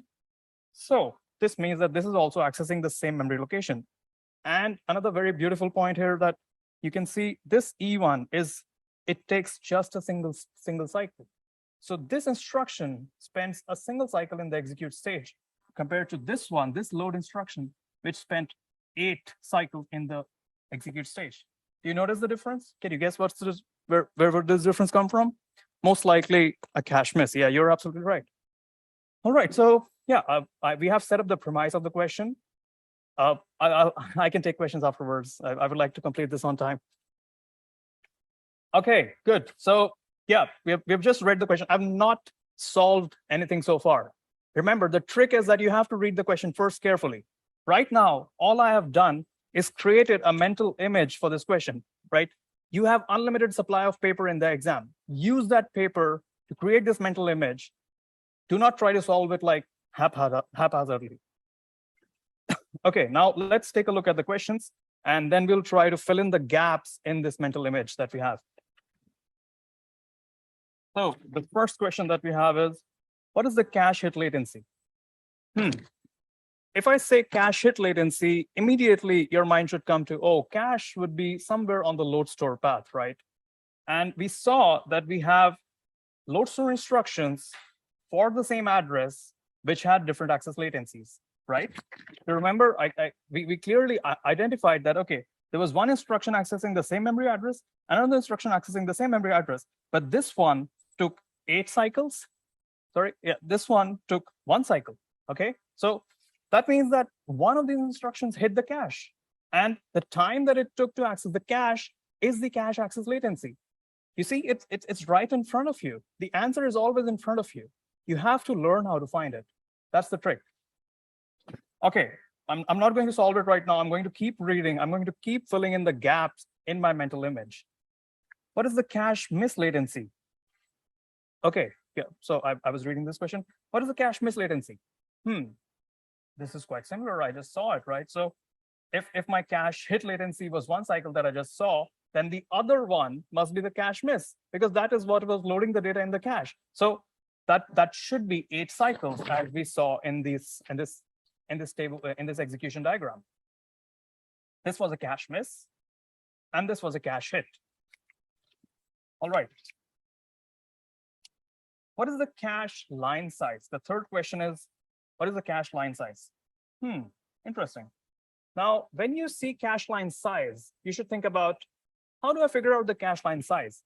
I can figure out the cache line size by changing the address that I am accessing. But surprisingly, in the entire execution diagram that we saw, we never changed the address. So if you look clearly, you can see the stores and the loads happen all at R0. And the value of R0 is, let me zoom in. Right. If you look carefully, R0 value is what is being accessed in the memory, and R0 never changes. Okay, so I don't know yet. I would need to read the question once again to figure out what is the cache line size. Okay, well, that means my mental image is incomplete. All right, let's keep going. What is the number of entries in each reservation station? Now, do you remember the reservation stations that we saw? Yes. So these reservation stations are used to store the instruction before they're scheduled for execution on the ALU or the memory. What is the size of this reservation station? The size of this reservation station is the amount of instructions that are executing concurrently. What do I mean by concurrently? First of all, I hope you understand Tomasulo and you understand how we schedule on ALU and we schedule on memory. If you are not clear on that, I would be happy to explain it separately after we do the question. But yeah, you have to think about the size of the reservation station. You have to understand how many instructions are in flight or in execution at the same time. In the execution diagram that I see these 2 instructions. For instance, I see this branch and I see this mul. Now I know that branch and mul will both access the ALU. If you remember, we were clearly indicated that they access the branch and mul, and both of them, I see them concurrently being executed, right? So that gives me a hint that maybe they were both executed at the same time. And yeah, that could be a possible size for the reservation station. All right, let's keep going. How many ALUs does the processor have? Once again, how many ALUs, how many number of entries in the reservation station? All of these questions hint, because you can only execute 2 instructions in parallel when you have the resources to execute them in parallel. Okay, so either you would have reservation stations or either you would have multiple ALUs. So once again, you have to figure out which instructions are executing in parallel. And executing in parallel means they have the E stage going in parallel. Okay, and I see once again, these 2 instructions hint that they were executed in parallel because their E stages overlap to some extent.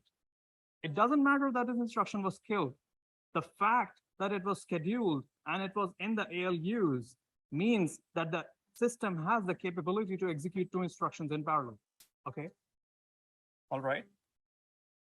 Things are sort of making sense, but still we are not done with the questions. Is the integer ALU pipeline? That's fairly simple. Pipelining means, does the ALU take more than one cycle to execute the instruction?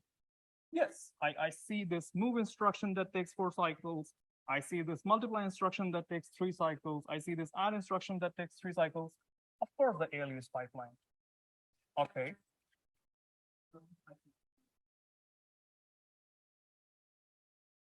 Yeah. Yes, exactly. Yes, you're right, but you break it down into smaller cycles so you can execute multiple instructions in parallel. You're right. Okay, maybe I missed that. I should have explained that. My bad.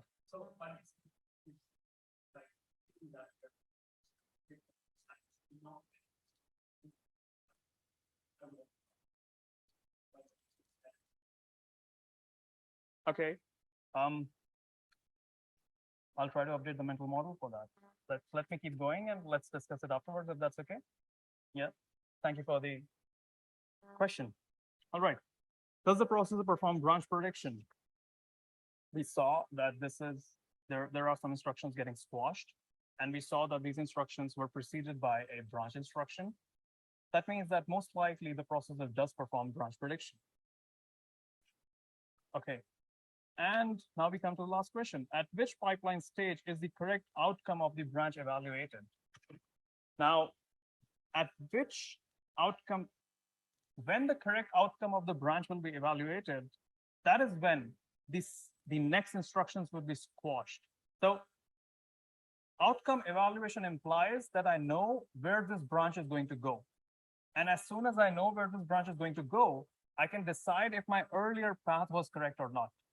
That means it is the point at which the next instructions were killed. That is when the outcome of the branch was decided. We can see here that this branch outcome was decided at this right stage. And exactly at this stage, these 2 instructions were killed. Okay, so great. Yeah, we have gone through the entire question very carefully. We have built up a mental image of what we're going to do. And yeah, now we can just start filling in the answers. And it was, I hope it was very clear on what I was trying to do here and how to approach these type of questions. Okay, so what is the cache hit latency? Once again, let's take a look. We saw two load store instructions. Both of the instructions hit the same address. That is why I can infer something about their cache accesses. The first instruction took 8 cycles. The second instruction took 1 cycle. That means cache hit latency is 1 cycle. What is the cache miss latency? I saw that this instruction waited 8 cycles. So cache miss would be 8 cycles. What is the cache line size? In the mental image that we built, to infer the cache line size, you would need to change the address of the memory that you're looking at. We see that at any point in the program, we are always accessing R0. R0 is the memory target, and we never change the value of R0. R0 is not the destination for any of your ALU instructions. That means I cannot tell what is the size of the cache line. Now, one more way that I would like you to think about this, if you read it more carefully, right? So this is some more description that is put in the question. Now, description is not put in the question for filling up pages. Description is always put there to help you solve the question. Let's take a look at what this description says. This description says, using the information above, answer the following questions regarding the process design. Okay. If a question has more than one correct answer or a correct answer cannot be determined using the information provided, answer the question as specifically as possible. It is intentionally designed to be vague. Okay. Do not expect to find exact answers. All right. That gives me a hint that, okay, there might not be an exact answer. Use phrases such as at least or most and try to narrow down the answer. All right. If nothing can be inferred, write unknown as the answer. The fact that this statement is present in the description means that the authors intended some, not always, but usually some question as unknown. So it gives you a hint that one of these questions was designed to be unknown. And we see clearly that the cache line size is unknown. Okay. What is the number of entries in each reservation station? Now, let's take a look once again at the execution diagram. We saw this already. By the way, one more tip. Why am I doing the same question twice? Because these are numerical questions. In the exam, you are extremely likely to make a calculation mistake. By solving the same question twice, you are doing yourself a favor by eliminating the chances for any calculation mistakes. Okay, it's very easy to be in the pressure in the exam and see, oh, this is 7 and not 8. And then you'll write 7 and you'll lose your points. So yeah, this is one way that you can avoid. Just solving it twice will cost you like 5 minutes, but it will make sure that the answer is correct. Coming back to the question asks, what is the number of entries in each reservation station? Now, we were thinking about, in our mental image, the number of entries in the reservation station can be inferred by the amount of instructions that are in the execution stage simultaneously. In our execution diagram, we see these two instructions have their execution stages overlapping to some extent. Okay. This one does not have the execution stage overlapping. Okay. This one also does not have. So these are the only two instructions which can give us hints about the number of reservation stations or the number of ALUs. Okay. Now we have narrowed down where we are supposed to look for the answers. Now these two questions are sort of similar. So in this case, either you can have 2 entries in you can have 2 entries in this ALU reservation station, or you can have 2 ALUs. Okay, both of them are possible answers. Question asks, what is the number of entries in each reservation station? Once again, careful reading, each. Remember that we had 2 reservation stations. You need to answer what is the number of entries in the memory reservation station. Coming back to the concept, how do you determine the number of entries in the memory reservation station? You look for instructions which have the overlapping execution units, but unfortunately, I don't have any such instructions. Unfortunately, I saw that all of my load stores are preceded by other instructions, so it is very difficult to determine this. In this case, you can say that the number of entries in the reservation station for mul is unknown.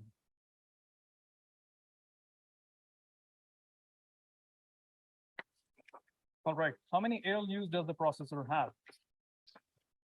As we just deduced from these 2 instructions which were concurrently in flight, either we can have 2 reservation station entries or we can have 2 ALUs. So how many ALUs does the processor have? Potentially 2 ALUs. We don't know exactly for sure. We would need to see a larger history of execution to make an exact estimate. Finally, the next question is the integer ALU pipelined? Yes, the integer ALU is pipelined because we have these, the E2 stage. Once again, let's zoom into this part. Why do I say it is pipelined? First of all, this is a branch and this is a mul. And I know that the ALU, I apologize for the fast movement. Yeah. And I know that the ALU is responsible for executing the branch and the mul.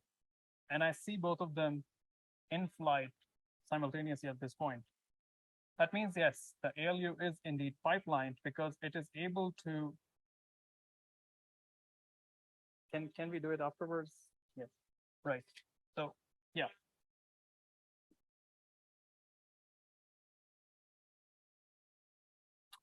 I would be happy to help you get this concept right, but please let me finish this.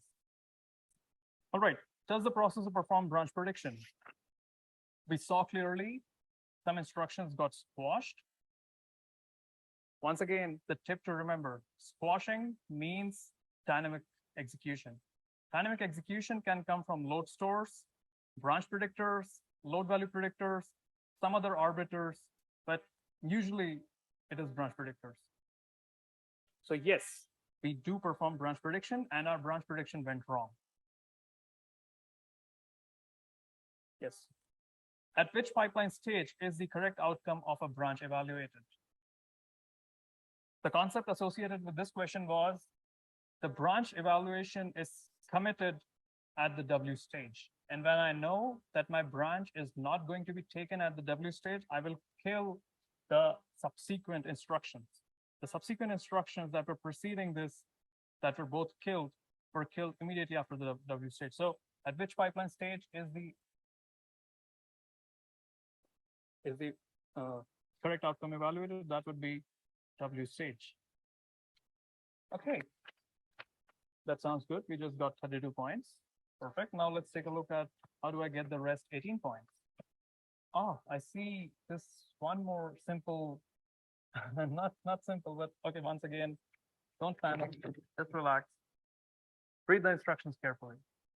What is the program that is starting instructions that lead to the execution diagram shown in table 3? Fill in the blanks with the known instructions of the program and also show where and how many instructions are there in the program. The question asks us to read the execution diagram and try to predict what was the original program. Now, why can the program execution sequence change?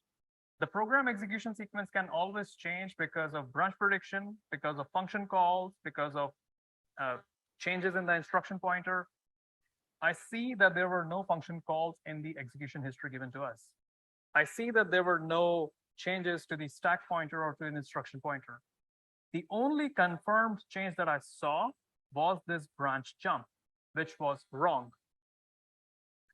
So this gives me a hint that most likely this was the exact sequence of the program, with the exception of these two parts, with the exception of these instructions.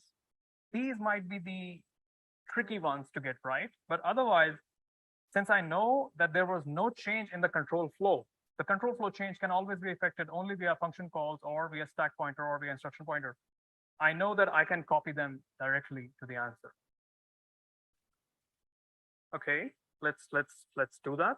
So we have this move R0,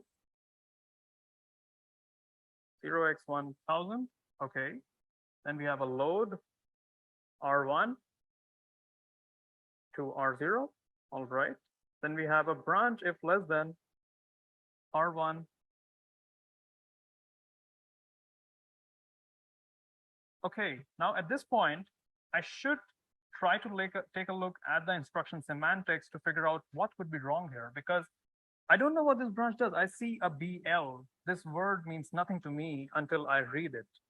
Let's take a look at the instruction semantics and what the instruction semantics say.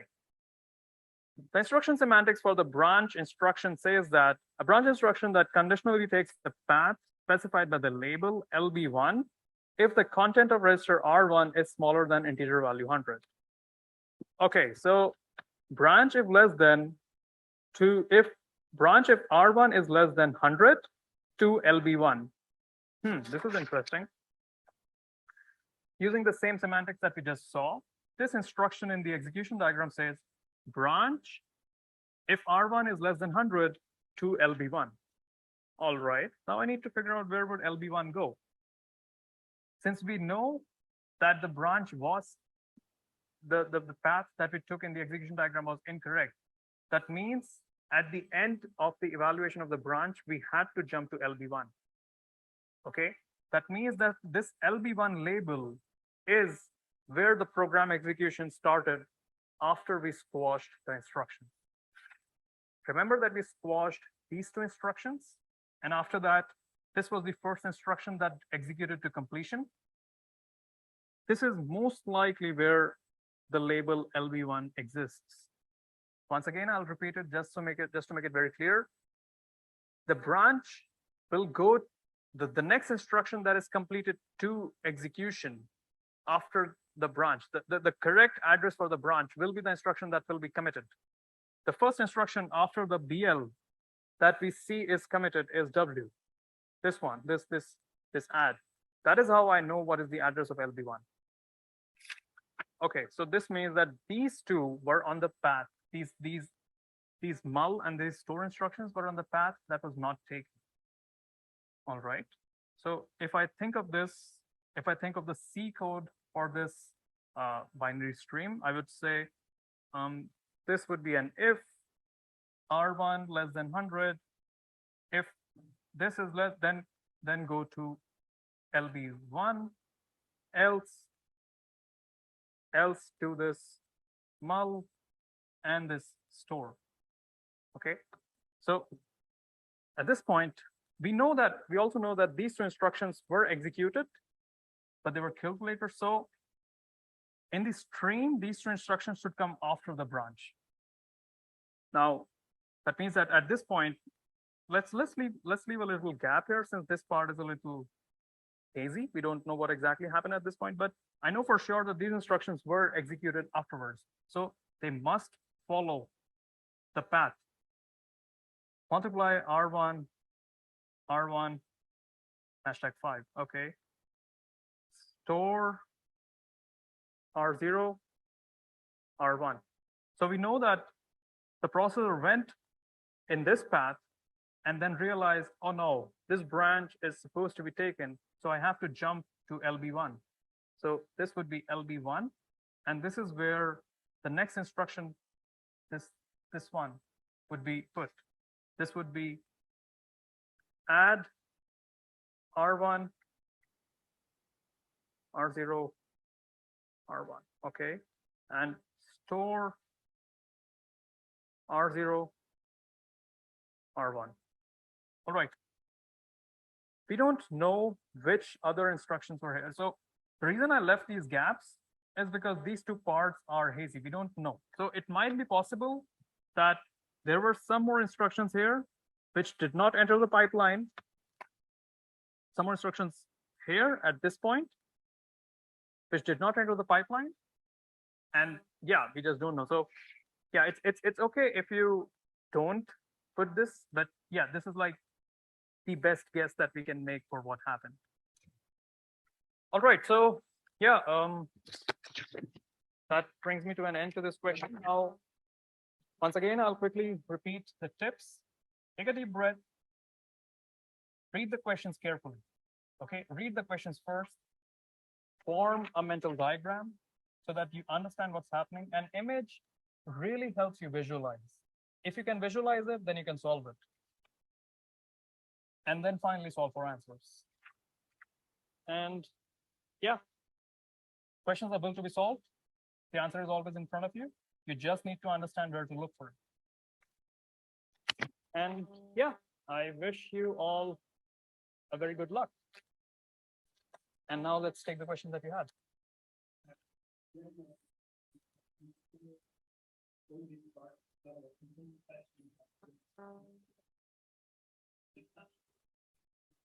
Can you come again, please? Yes.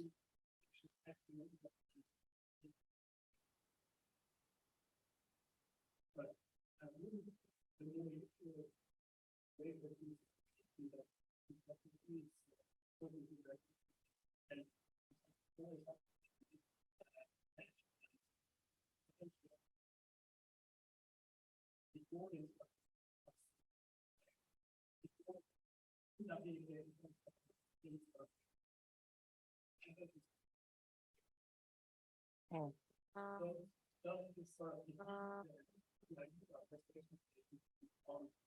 It does not defeat it because your reservation station size might be limited. Yes, that is very much possible.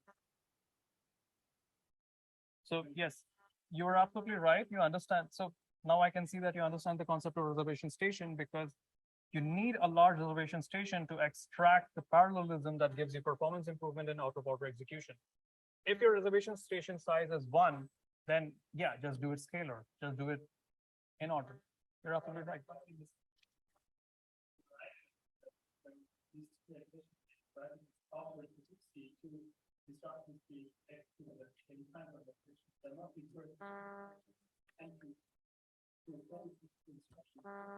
Right. I think that is because That is because you see the first instruction move, and BL are simultaneously in flight. So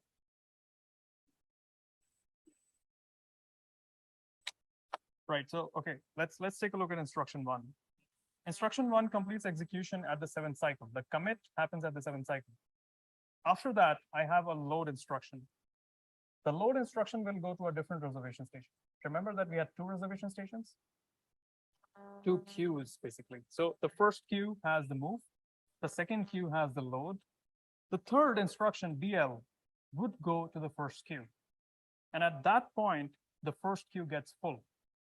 And then you have the mul, which is also supposed to go to the ALU, but I cannot send it to the ALU queue because that queue is already full.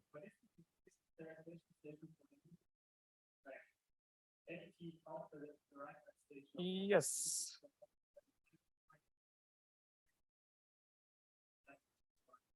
Yeah, that's a good point. I need to take a look into it. Yeah, okay. I don't have an answer to that. At this point, in this question, this is the best I could come up with. But you're right. I see your point, and it should be shifted backwards. But yeah, I'm not fully sure why it did not go that way. Can any other TA help me with that?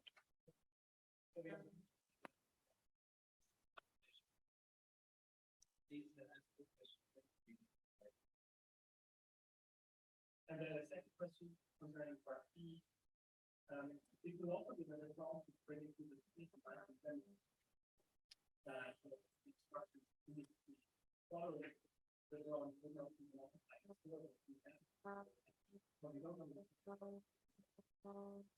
We don't know which way the branch predictor goes. That's like, so we sort of see, so the point of this question was that it was showing you that the branch predictor predicted wrong. And we ended up spending time wasting on instructions which did not matter. So the question sort of hints that, can you come again? Like, do you see my point? Can you come again? Yes. Yes. Yes. You are right. You are right. And that is why I left this gap.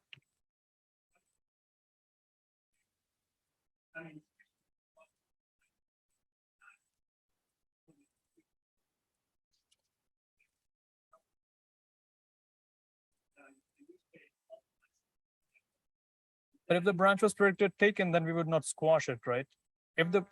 So you gotta decide one if it's taken or if it's not taken. Then we go back to Yes. So see, the point is that in any case, let's think of this as the branch. This is the taken, this is the not taken, and this is the normal execution stream. Now, what's happening is that my branch predictor said something. Let's not get into the words taken, not taken. My branch predictor said something. Okay, predictor says 2x, I'm gonna do x. But then when the answer for the branch is available, when I know that the predictor was wrong, at this point, I have to get rid of what I did in this x. That means I have to, this is what is stated in the question as squashed. And then I have to do what was the right thing to do. So the right thing to do is what will hint you at LB1.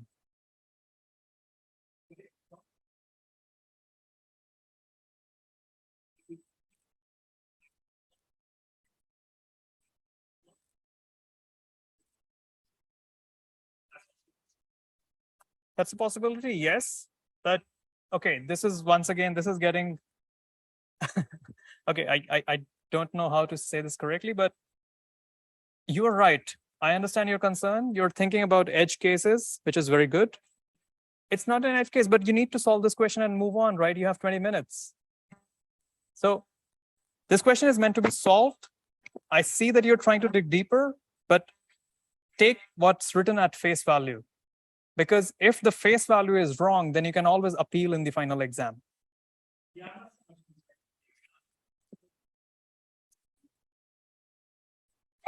You could name that as LB2. So you can always switch the labels around, right? You could I could say that the one that was quashed was LB2 and the other one was LB1. You can always switch the label. You're basically asking that this could be LB1, but my point is that this could also be LB2.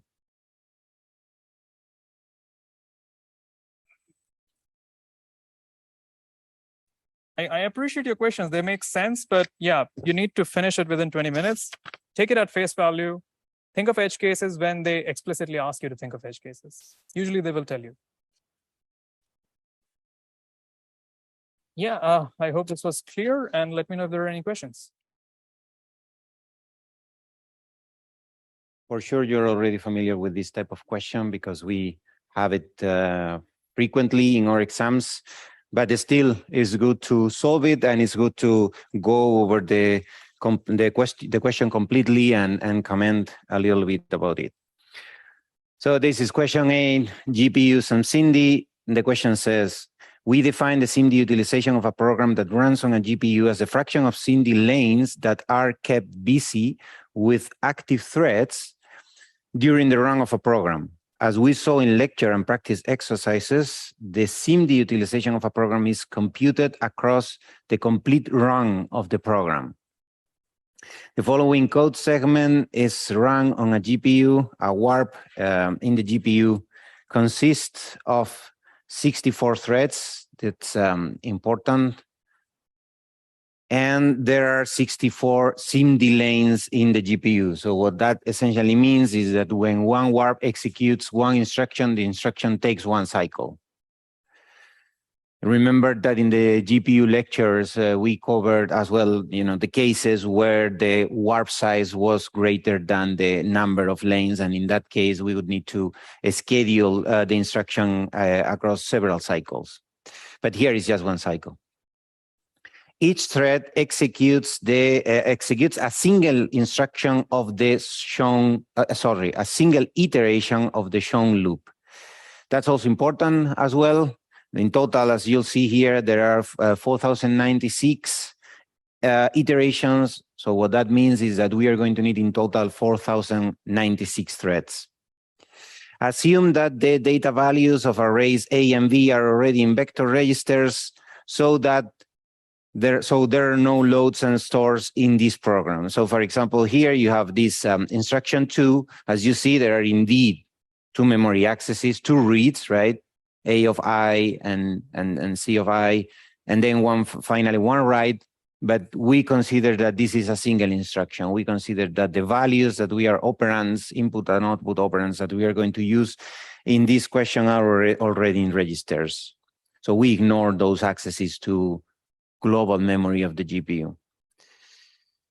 Both A and B are arrays of integers. Hint, notice that there are 6 instructions in each thread, right? Well, they are clearly marked here. So again, the same for the if statements here. We are considering just a single instruction for each of the if statements. Okay, so let's, also very quickly, as I mentioned earlier, there are 4,096 iterations here, so that's the number of threads that we are going to need. And then in the body of the for loop, we have 2 if statements. One of them is checking if B of I is lower than 8,888. And the other one is checks if that value is greater than, right? So observe that is lower or greater, right? Now the exam says, the question says, please answer the following 4 questions. So let's go one by one. First one is pretty easy. We always have this question in this type of GPU and SIMD question, and it's a kind of 3 points. The only thing that should be clear for you is that the total number of iterations is going to be the total number of threads that we need, and what's the number of threads per warp, right? And that's information that the question gives us. So what's the total number of warps is equal to the total number of threads divided by the number of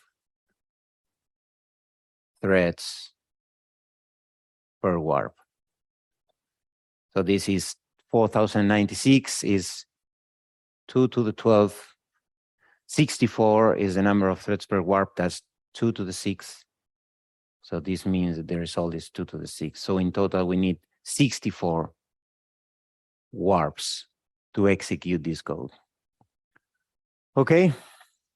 I guess no questions here. Anyway, feel free to raise your hand if you have any question.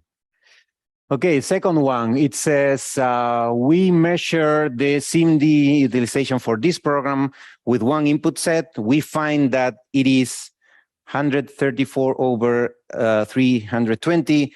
What can you say about arrays A, B, and C? Be precise and look at the if branch is the hint that we are giving here. So, so we have 3 arrays, right? And we are being asked about 3 arrays, A, B, and C. So if we observe the code and we observe the if statements, we see that the only important, so the only array that is important to make control flow decisions is array B, right? So there is no impact of the values in arrays A and C that affects the execution of this program, right? So what can we say about A and C? We can say nothing.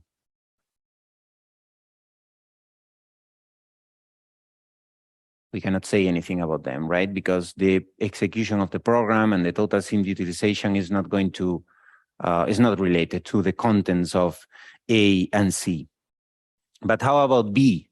So clearly, the values in B are important, right? Because it's, so here in the instruction 1, we check if the value in B is less than something. In instruction 5, we check if it's greater than something, right? So let's think about how someone who has calculated the SIMD utilization for specific values in array B has, let's say, reason about the calculation. We know that the SIMD utilization is equal to 134 over 320, right? And here we can probably do different things. We can reason here in different ways, but I'm going to take advantage about the take advantage of the fact that I'm giving this number, right? And if I see this fraction here, I see that in the denominator I have 320. And 320 is equal to 5 times 64, right? And remember as well that when I calculate the SIMD utilization, what I have in the numerator is the number of instructions that are really executed, or the number of operations that are really executed, which means that, for example, in one of these instructions is only executed by one thread in one warp, then the value here in the numerator is 1. But if I have 64 threads in each warp, the maximum number of operations per warp and per instruction would be 64, right? So 320 is 5 times 64. I'm going to assume here as well that all warps are doing exactly the same. That's usually the normal thing in these kind of exercises. And I know that 5 instructions are being executed in total, right? And the only way to execute 5 instructions in this code is by having threads that go through the body of the first if statement, right?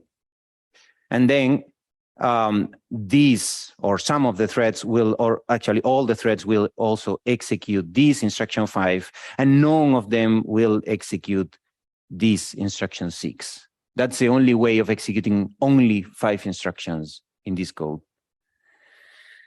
So now we know that a certain number of threads executed instructions 1 to 5, and no threads executed instructions instruction 6.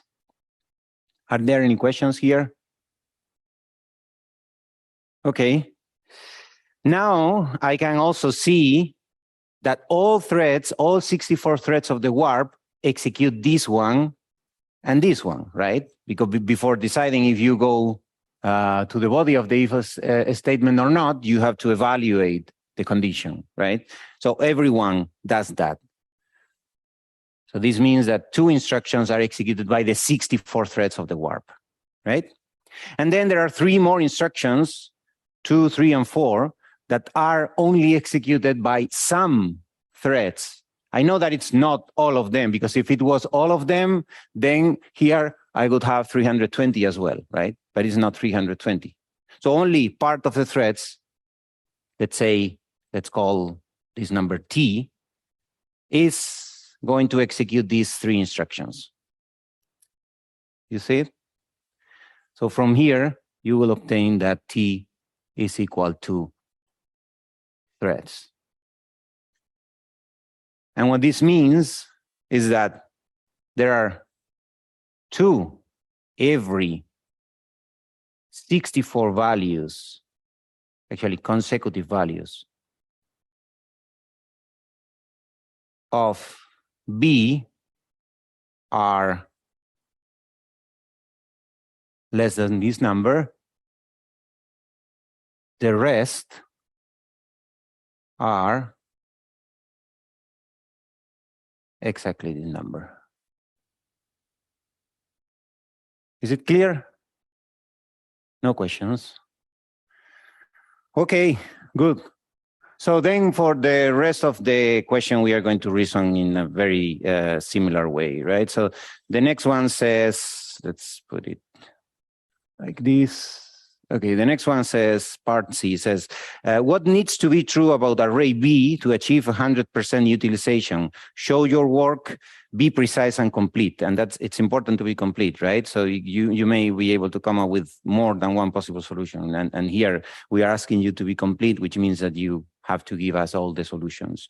The warp scheduler does not issue instructions where no threads are active. This is something that we assumed earlier as well.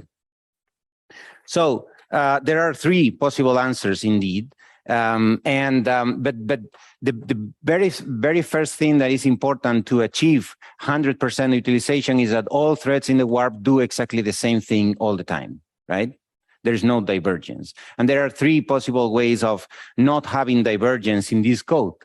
The first way is that all threads only execute this if, including the body, plus instruction 5. The second possibility is that all of them execute this instruction and then these 2 instructions, but not the 3 in the body.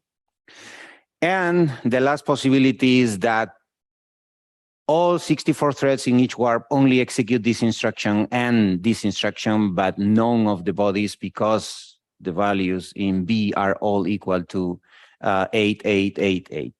Right? So these are the 3 possibilities. The first one is all 64 consecutive values of B are equal these, or all of them are less than this number, or all of them are greater than this number. Make sense? Of course, if you check the code, you'll see that for each of these 3 possibilities, the total number of instructions is different. The total number of executed instructions is different. But we are not measuring the number of instructions. We are measuring the utilization, right? And we average the utilization over the entire execution of the program. Okay, yeah, next question is, what is the minimum possible SIMD utilization of this program? So we already know what's the maximum is 100. What's the minimum? But before, you know, like, I mean, in order to do part C, you have to do part E first, right? because in parts E, we were actually asking about what needs to be true about array B to achieve the minimum possible SIMD utilization. Show your work. Please cover all cases in your answer in case there are more than one case. We only came up with a single case. And in this case, what happens is that we have as much divergence as possible. That's the case where the SIMD utilization is the minimum, right? And we already know that in this code, there are two instructions that are always executed by all 64 threads. The two instructions are instruction 1 and instruction 5. Threads always evaluate the condition. Then what is the maximum divergence that we can achieve for the rest of instructions?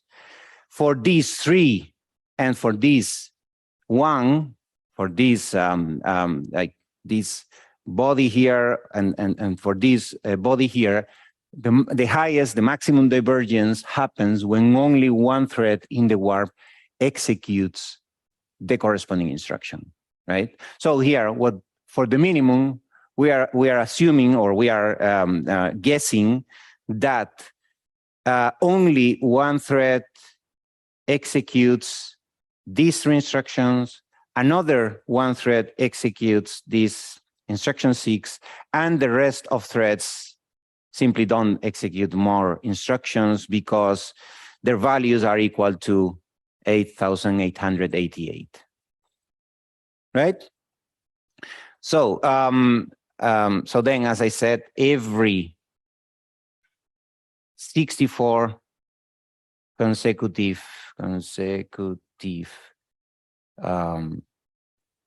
values of B, one is less than 62 are equal, and one is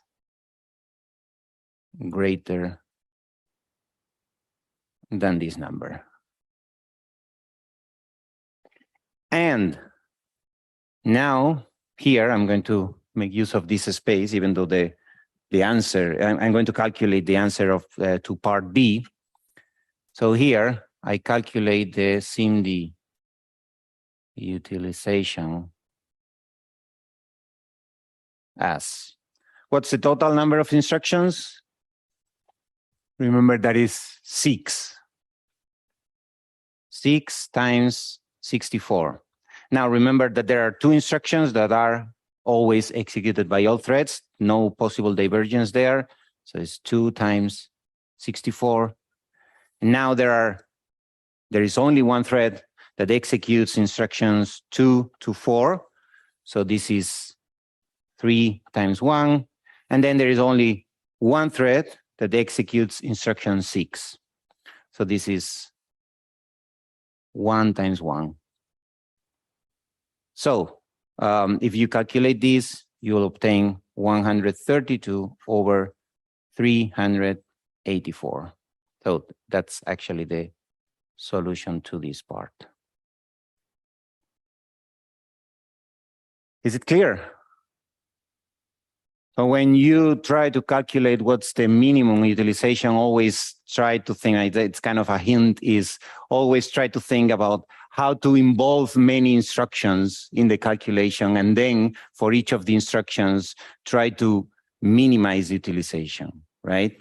So that's what we are doing here, is because in total there are 6 instructions, I want at least one thread to execute each of the 6 instructions. And this way, the number in the denominator will be larger and the total utilization goes down.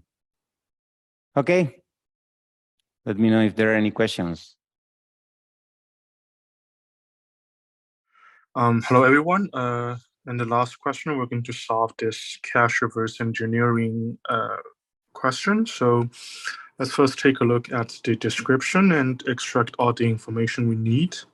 So first, this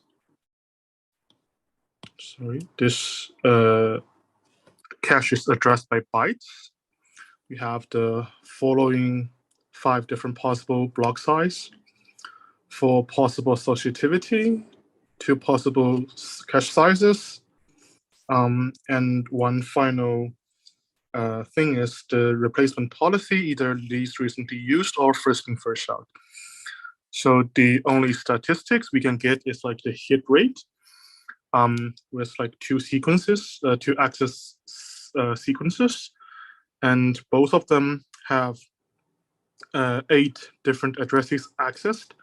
So the first sequence, it has a hit rate of 1/2. So this means like we have 4 hits.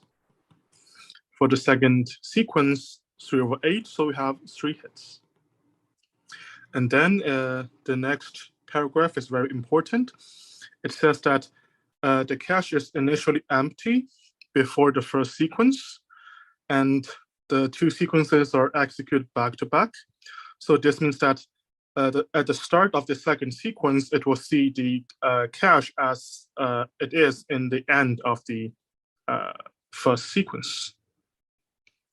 Okay, so the first question is to reverse engineer the block size. To do this, we can, to do this, we can try to group. So first we look at the first sequence. Then we can try to group the addresses in increasing order.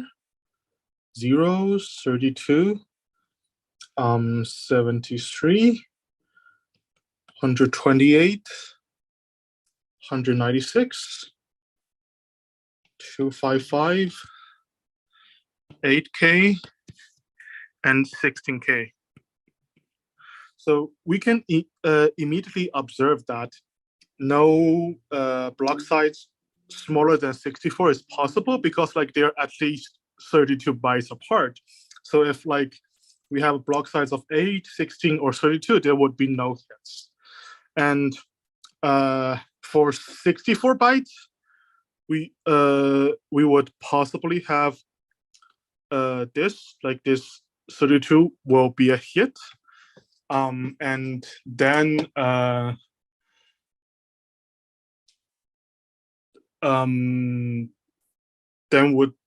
we would have like a hit here. So yeah, that's only 2 hits. So now we only have one option left, which is 128 bytes. Let's also verify that. So for that, we would have a hit here, a hit here. So that's like 1, 2, 3, 4 hits.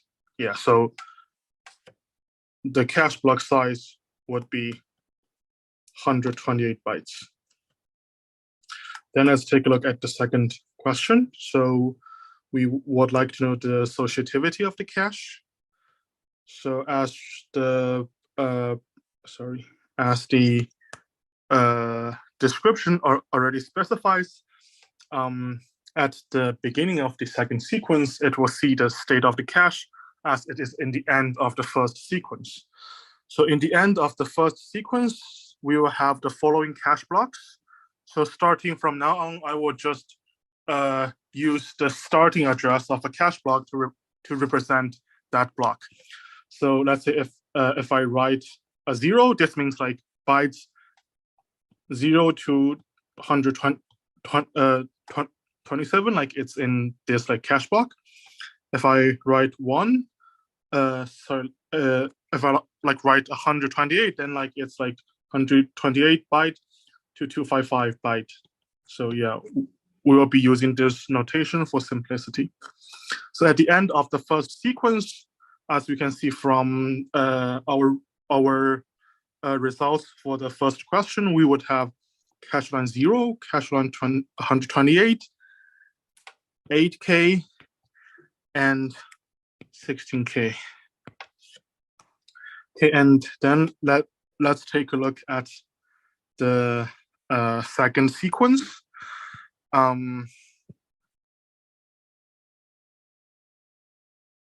So we can, yeah, and let's also, yes. So this would be the address. And also let's try to know like which set this address could be. So like I put an asterisk on the set because like it might not be the actual like set bits because we don't know like how many set it has yet. But what we do is to divide these address by the we remove all the offset bits from this address because we already know the block size is 128, and what remains will be used to address the sets so that like this information can help us in determining like what are the possible associativities. So if we divide all of these by 128, we have like 0, 1, this one would be 64, this would be 128. So we can see that this, and this address, they will map to the same set regardless of the cache size and or like associativity, because like they're both like multiples of 2. And then let's take a look at the addresses accessed by the second sequence. So let's see, like let's say S2, sequence 2. The addresses would be, so 127, this would be 0, 4K is 4K, 8K is 8K, 32K is 32K, 196 is 128. And let's also have the set address, 0, 32, 64, this will be 256, 1. And for the next addresses, have 16K, this 128, 0, 0, 512, 4. Okay, so as we can see here, except for like, so we can know for sure that like this access sequencing S2 will not replace the cache block 128 because like, like it's in set 1 and no other sets set asterisk value in sequence 2 could conflicate with it. So we have a guaranteed hit here. So because for S2 we have a total number of 3 hits, then the associativity must make like the number of hits in the rest of like these axes to be 2. And so first let's take a look like associativity of 1. If like it's associativity of 1, then it's like a direct mapped cache. So like all of these axes would conflict, so we would have no hits. So yeah, then we rule out that possibility. Then for the associativity of 2, this means that like in a set we can have like 2 possible slots to put cache blocks.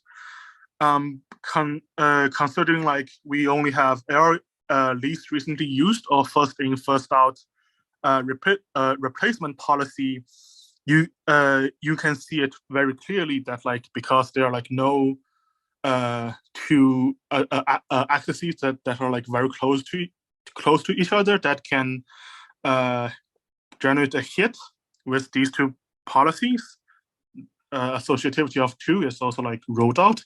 Yeah, to save time, like I won't write it out, but I think it's pretty straightforward to see that if you just like try both replacement policies. And then finally for associativity of 8, this means that like for a set we can have like 8 different cache blocks in that set at the same time. So if that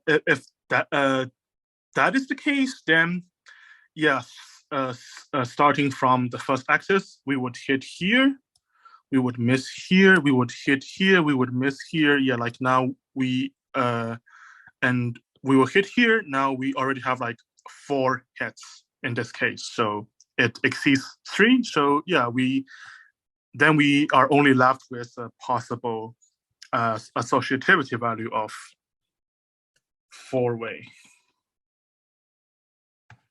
Yeah, and then for the third question, sorry, for the replacement policy. So we already know that our cache block is 128 bytes. The associativity is 4-way.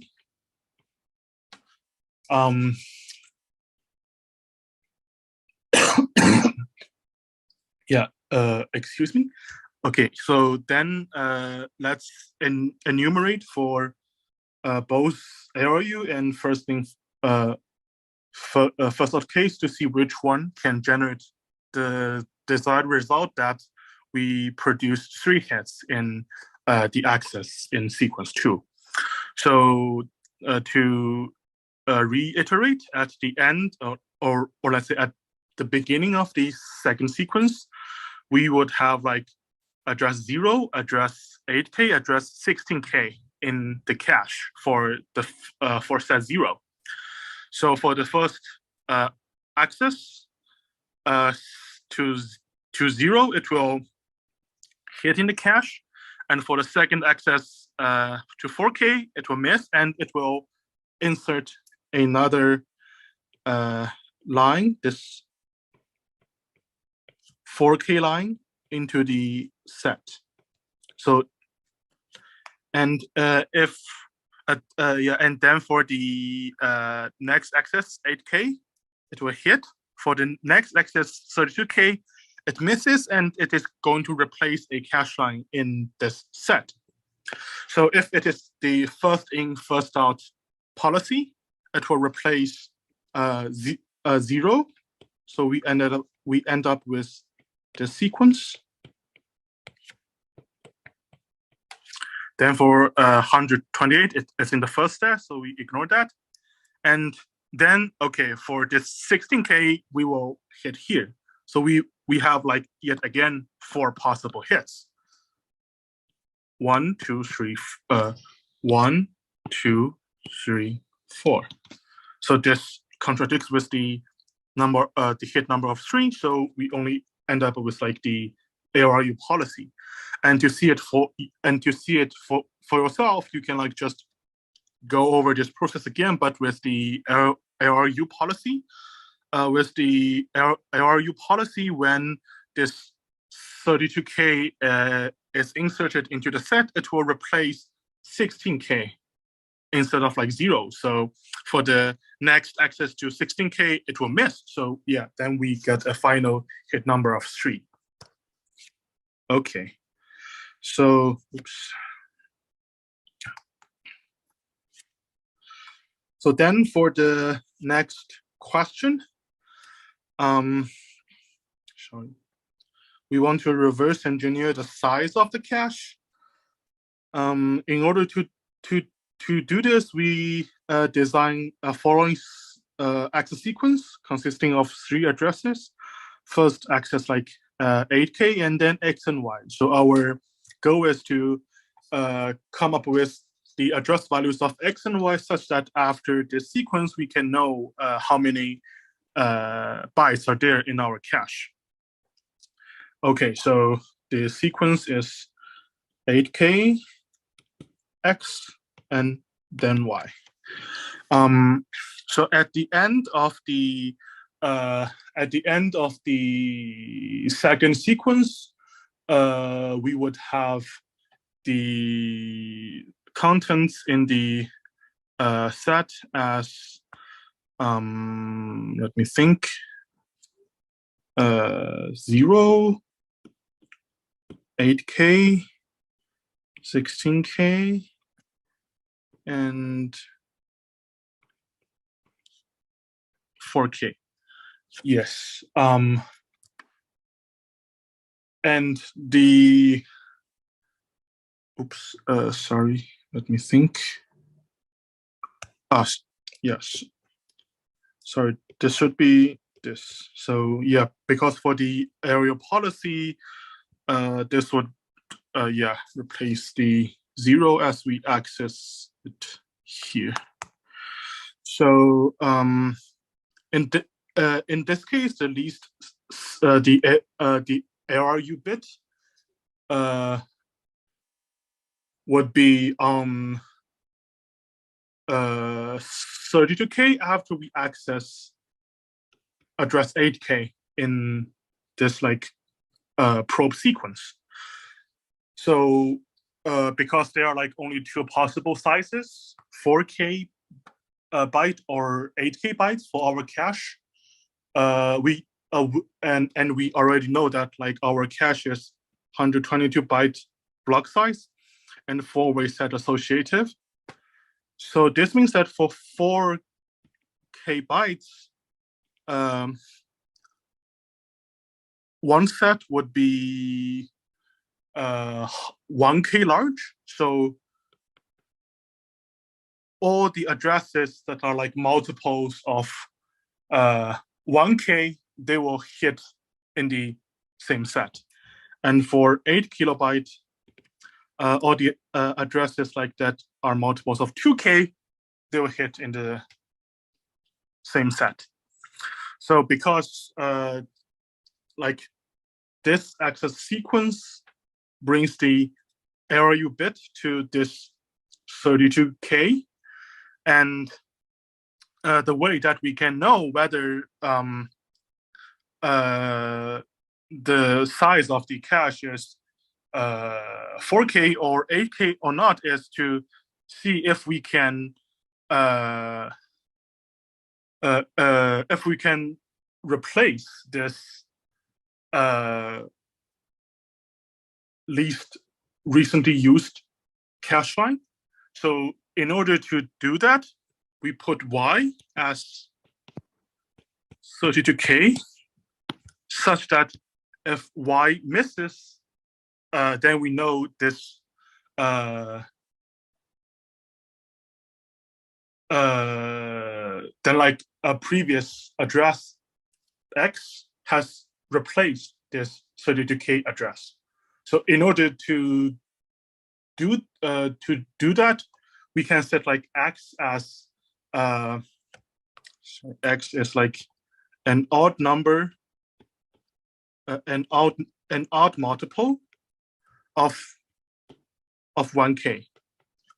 So in this case, if the cache size is 4 kilobyte, then this access of X would replace 36K.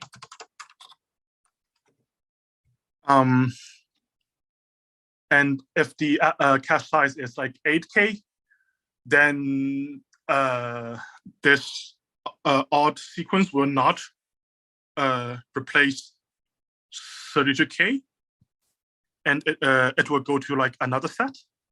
So the access of Y to the same address would hit. So by doing this, we can know whether our cache size is 4K or 8K. Yeah, so that solves our last question.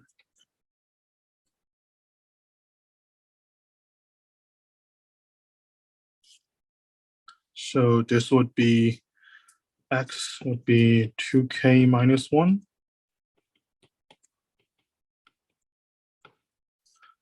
4K positive integer. Y would be 32K. Yep. Okay, so that solves all the cache problems. Is there any question about this? Okay, so the next question is on branch prediction. I will very quickly read the question. So here we have a processor that implements an in-order pipeline with 15 stages. Each stage completes in a single cycle. The pipeline stalls on a conditional branch instruction until the condition is evaluated, but we don't know at which stage the branch condition is evaluated. And we need to answer the following questions. In part A, there's a program with 2,500 dynamic instructions that complete executing in this many cycles on this processor. So if 500 of those instructions are conditional branches, at the end of which pipeline stage are the branch instructions resolved? Okay, so yeah, we basically need to find that in this part.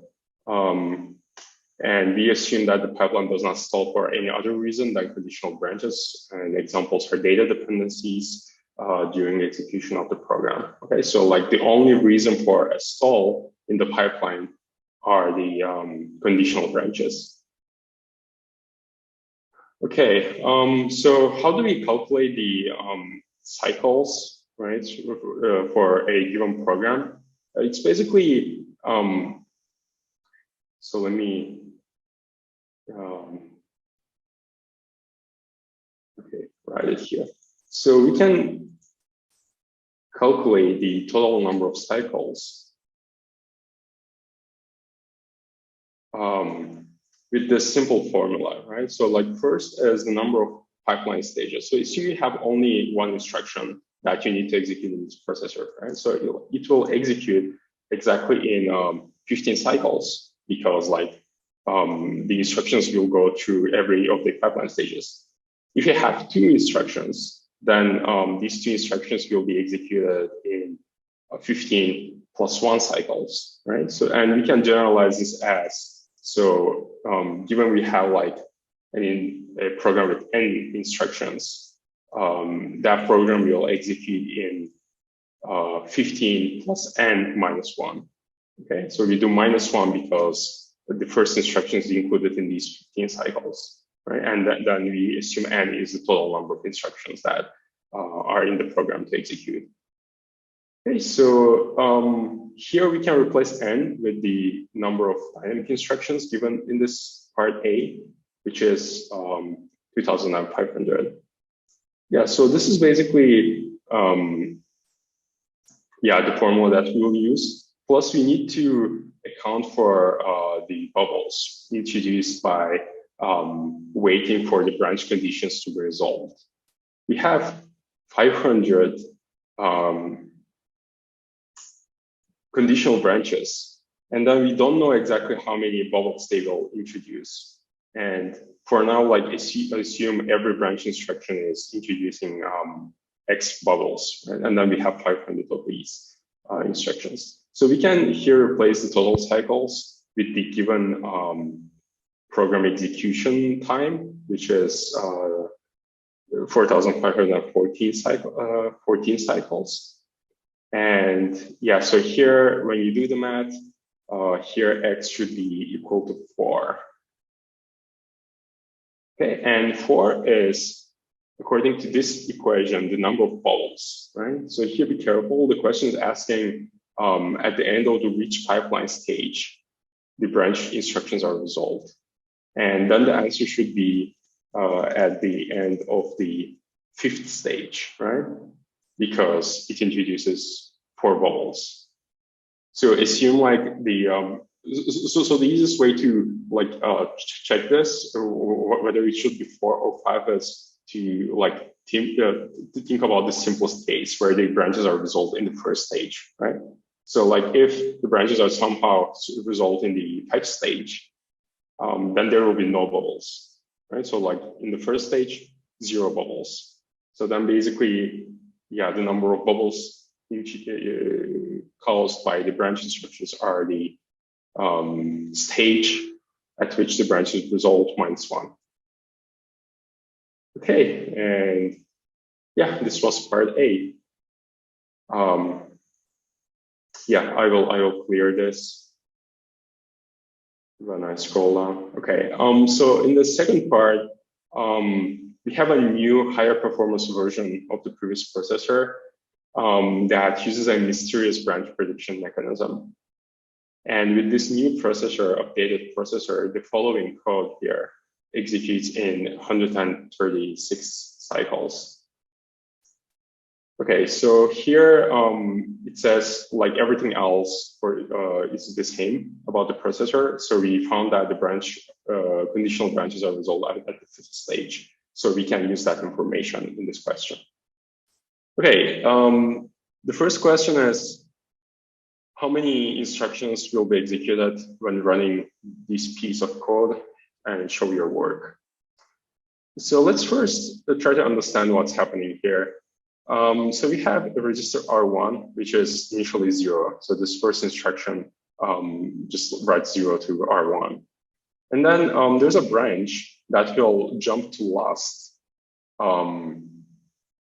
when R1 is equal to 5. So initially R1 is not equal to 5, it is 0. So we move on to the add instruction. The add instruction adds 1 to R1, and then we move to the next instruction. Here we have like a second register, R2, which is 0. Okay, so we continue moving on inside this part that starts with the loop2 label. And here again, we have like branch equal instruction.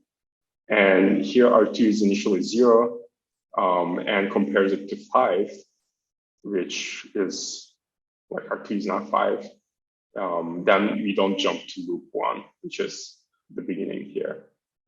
Okay, instead, the program continues and R2 is incremented and we jump back to, so this is unconditional branch, right? So like this is just direct branch as annotated here to loop 2. Okay, so like when you think about it here, what happens is this part is executed 5 times. This is because like we start with R2 at 0, and then we don't take the branch for when R2 is 0, 1, 2, 3, and 4. And when R2 is 5, we take this branch and jump back to loop 1. Okay, so this piece, this part of the code is executed, like all these 3 instructions are executed 5 times. And then we exit this part by executing this branch equal instruction 1 more time, right? When it is finally taken. Okay, so the same logic actually applies to this loop 1 part. So when you think about it, it's exactly the same thing as loop 2, but with the difference that like after going through this part once, we execute loop 2 5 times, 5 plus 1 times, let's say. Well, 5 times the 3 instructions and 1 more time the branch equal instruction, to be more precise. Okay, but like these 3 instructions also execute 5 times, as in the loop below. And when this branch equal is taken, this is the last iteration of the loop. We exit loop 1 and then move to the last instruction here, which just assigns 1 to R1. Okay, so let me complete here the execution counts of each of these static instructions. Yeah, so, okay. So basically, yeah, this is what the program does. And then if you calculate the total number of instructions executed here, it will be 1. 1 is this first instruction here, moving 0 to R1. And then this part is a bit tricky, right? So 5 times, we will enter loop 2. And loop 2 is consisting of like 5 times 3 instructions plus 1. Okay, so 5 times we will go from loop 1 to loop 2, which will be like 16 instructions here in total. And then 5 times we will execute these 3 instructions of loop 1. And I will do plus 1 for this for the last execution of this branch over here, which will make the program jump to the last instruction. Okay, and I will do plus 1 more time. And then here, if you do the math, this should be equal to 3 plus 5 by 16 plus 15.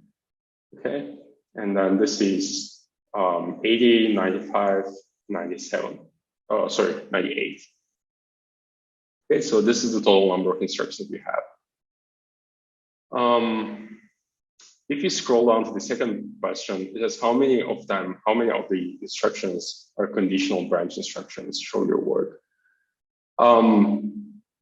So calculating data is now much simpler because we know what the program does. So basically, instead of counting all instructions, we will only count the branch equal instructions.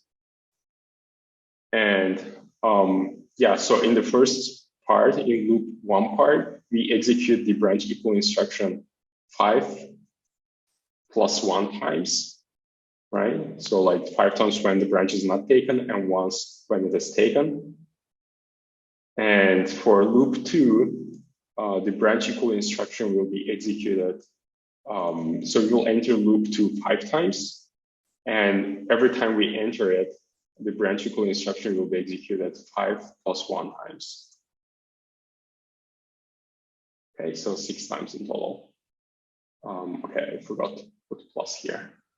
And here, when we do the math, here the answer should be 36. Okay, so we have 36 conditional branches executed in this program. Okay, and these are the answers to the first 2 questions. Let me see. Okay, so I won't like remove these calculations for now. Let's keep them and let's quickly read this part C. Based on the given information, determine which of the following branch prediction mechanisms could be the mysterious branch predictor implemented in the new version of the processor. For each branch prediction mechanism below, you should circle the configuration parameters that makes it match the performance of the mysterious branch predictor.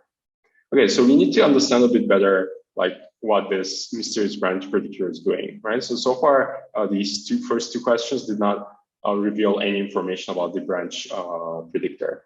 But let's reveal some information by calculating how many mispredictions the branch predictor did, such that the execution of this program resulted in 136 cycles. Okay, so it's the first formula that we use in part A. We have 98 instructions in total, right? So the total cycles for this processor will be equal to 15 plus 98 minus 1, plus we know that every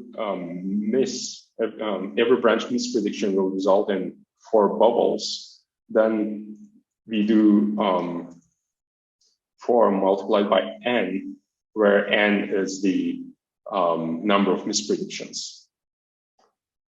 Okay, so here again, 15 is the number of stages we have in the pipeline. So initially we fill up the pipeline and then we retire 1 instruction at the end. And then we have 98 minus 1 more instructions, plus we add the total number of mispredictions and multiply by 4, which is the number of bubbles. Okay, and then here we can replace the total cycles with 136, which is given in the question. And then do the math, right? So like this is 112 plus 4 times n. And then from here we find 24 equal to 4 times n. And from here n equals 6. Okay, so it's 6 mispredictions. So whatever this mysterious branch predictor is, it should result in exactly 6 mispredictions in order to achieve 136 cycles of execution time for this given program. Okay, okay, 6 mispredictions. This is what we need to keep in mind for the rest of the question. Okay, I will clear all the drawings now. And let's also quickly analyze here how the branch outcome, what are the branch outcomes. So for the first branch, we know that it will execute 6 times in total, right? And the first 5 times, it will be not taken. And then the last time it will be taken when we jump to the last instruction.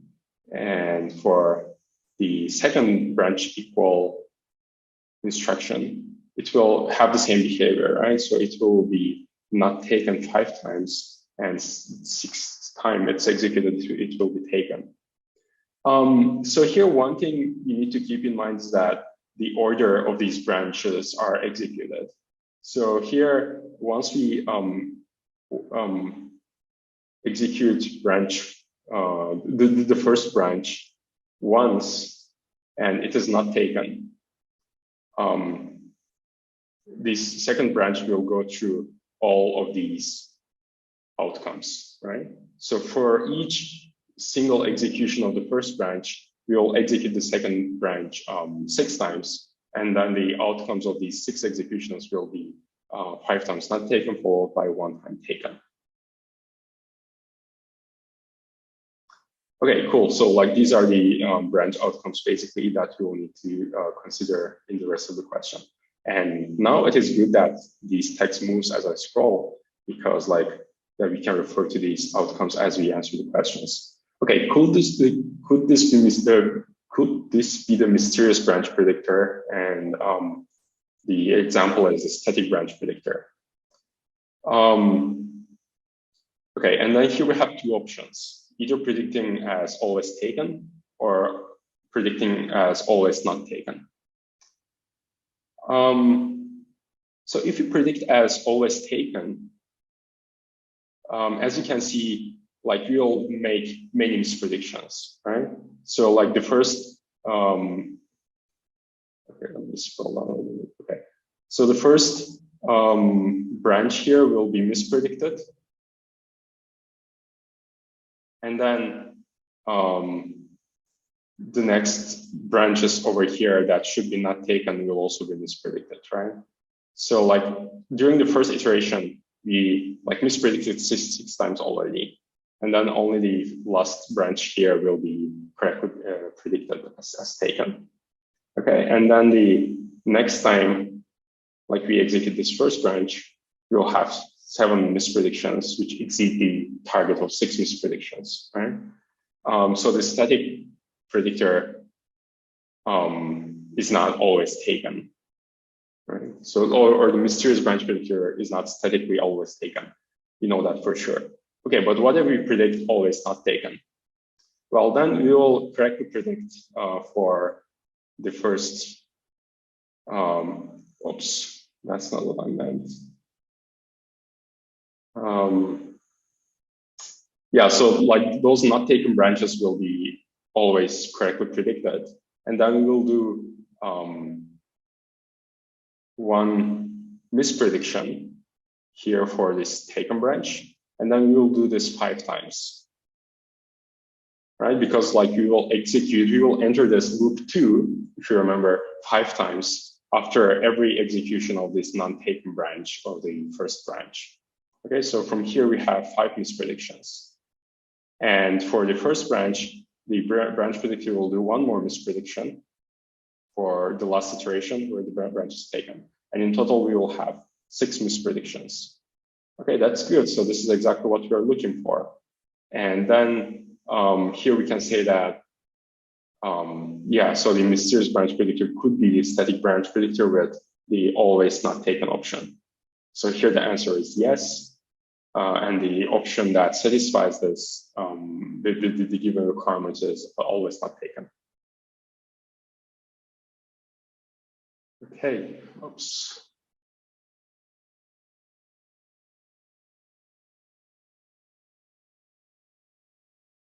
Okay, anyway, I'm not gonna draw anymore because it's sort of hard to remove. Okay, and then the next part is, so it's the same thing, but here we are going over like different branch predictors. Could this be the last time branch predictor?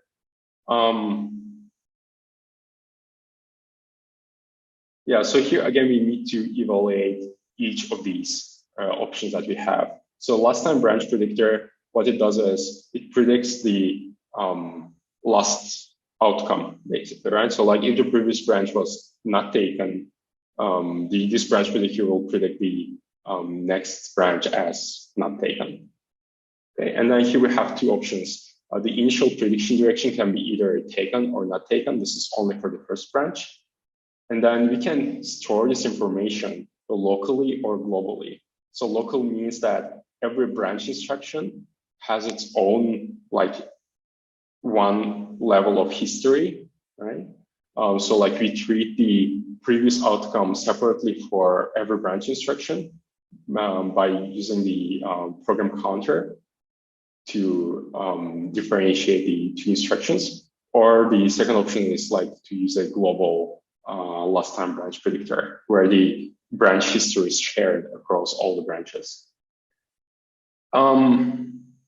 Okay, so just for the sake of time, I guess I will not go over these one by one, but here the answer is that it's like no matter what options here you take, the branch predictor will always make more than 6 mispredictions.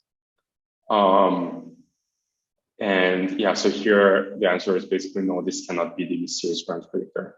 Okay, so if you understood how the last time branch predictor worked, I think it should be very easy to go over these outcomes and then see that this cannot be the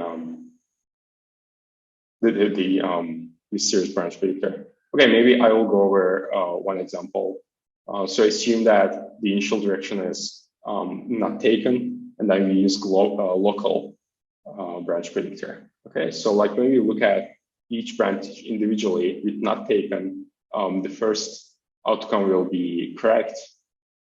Sorry, the first outcome will be correctly predicted. So not taken, not taken, not taken, and then so basically the first, like all not takens will be correctly predicted in this case, and the only misprediction will be in this last T. Okay, so here we have one misprediction for the first branch, and for the second branch, again the same thing, except like we'll have one misprediction. One misprediction at the end for this taken. And then the next time, remember that we execute this sequence 5 times, right? For the second branch. The next time we like return back to the first not taken, it will be mispredicted because the last time branch predictor predicted, or the outcome was taken. And then the last time branch predictor will also predict this not taken, the actual outcome not taken branch as taken. So it will make one more misprediction, right? So for the first iteration, it will make one misprediction, and for the every other iteration, we will have 2 mispredictions, and it will make 2 mispredictions for the next 4 iterations, or I should say, next 4 times this loop 2 is entered.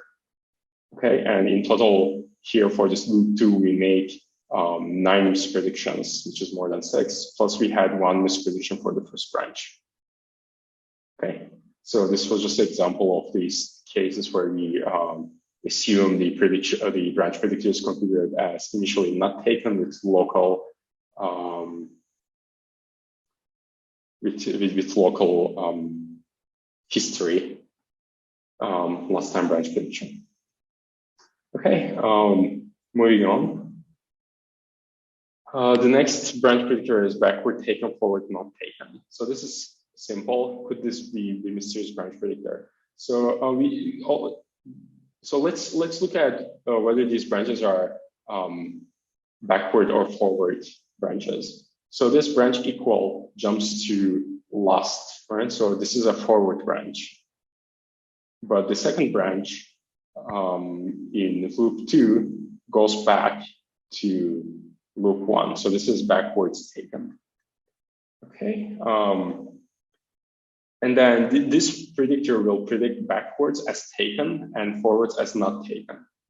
Okay. So here for the first branch, then we will have again, so this is a forward branch, and it will be predicted as none taken, not taken, and 5 times it will be predicted correctly, and the last time it will be predicted incorrectly. So we have 1 misprediction for the first branch. And for the second branch, this is a backward branch, and it is not taken five times. So all these 5 times not taken will be mispredicted, and only the taken path will be correctly predicted. So we have 5 times misprediction. Okay, so here, don't immediately jump into the conclusion that we have 6 mispredictions in total, because remember we execute these this sequence of 5 non-takens and 1 takens for the second branch 5 times in total, right? So like here, the total mispredictions for the second branch will be 5 times 5, which is 25 plus 1. Okay, so then backward taken, forward not taken cannot be the mysterious branch predictor, because we make 26 mispredictions in total. Okay, and then this is the last part. This is a 2-bit counter-based prediction. Okay, just to remind you how this works. So we have like a 2-bit history, so this again can be either local, like per branch instruction, or global, shared across branch instructions. And how this works is initially we have some state, some starting state, either 0, 0, or one of these 4 cases listed here. And so every time like an outcome of the branch is evaluated, the counter is incremented or decremented. Right? So for example, assume we are at 0, 0, strongly not taken case. If the actual branch outcome is taken, then the counter will be incremented to 0, 1.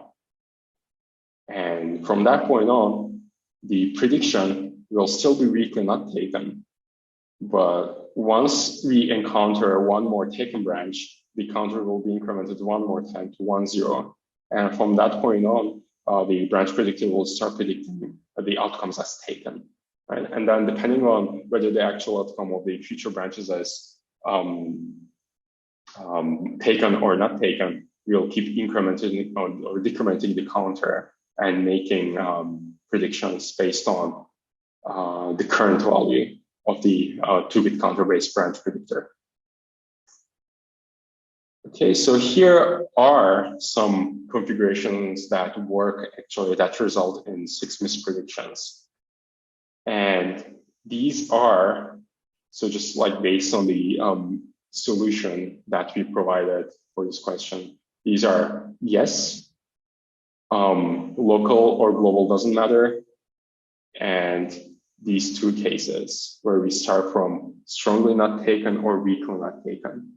Okay, all these configurations result in exactly 6 mispredictions. So as an example, I can run one example. So this time, let's choose the global mispredictor, not local, and start with, let's say, strongly not taken case. Okay, so this should result in exactly 6 mispredictions.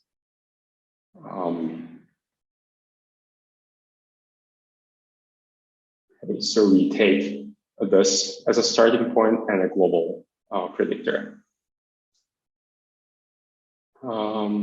Okay, so here we need to go over the branches one by one. The first branch is not taken. This will be correctly predicted, and then the counter remains at 0, 0, and we don't have misprediction. Then we enter this sequence of 4 or 5 non-takens and 1 taken. All non-takens will be predicted correctly, and then will remain at 0, 0. And then this taken branch will be mispredicted, and the counter will be updated to 1, 0. Afterwards, we go to this branch. So I'm just ordering following the program order, right? And then here we will have correct prediction. Although the counter is at 1, 0, remember this is a weakly not taken case, and the prediction will be still not taken. And then the counter will be updated to 0, 0 again after because the outcome of this branch will be actually not taken. And then, yeah, so here we had one misprediction, remember, for the first execution of this sequence of the second branch. And then when we enter the sequence one more time, we'll have one more misprediction. Okay, so I guess you see the pattern here. Every time we enter this the sequence of 5 non-takens and 1 taken for the second branch, we'll have one misprediction. And remember, we do this 5 times, so we will have 5 mispredictions.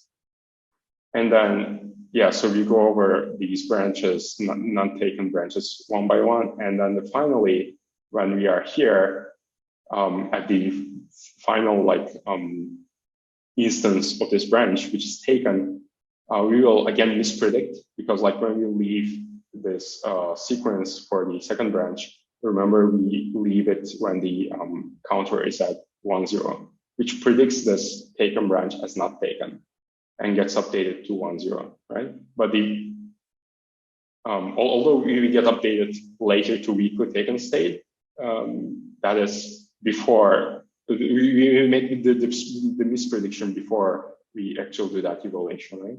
So we get +1 misprediction from this first branch, and in total we get 6 mispredictions, which is the number we are looking for to complete the program at the target 136 cycles.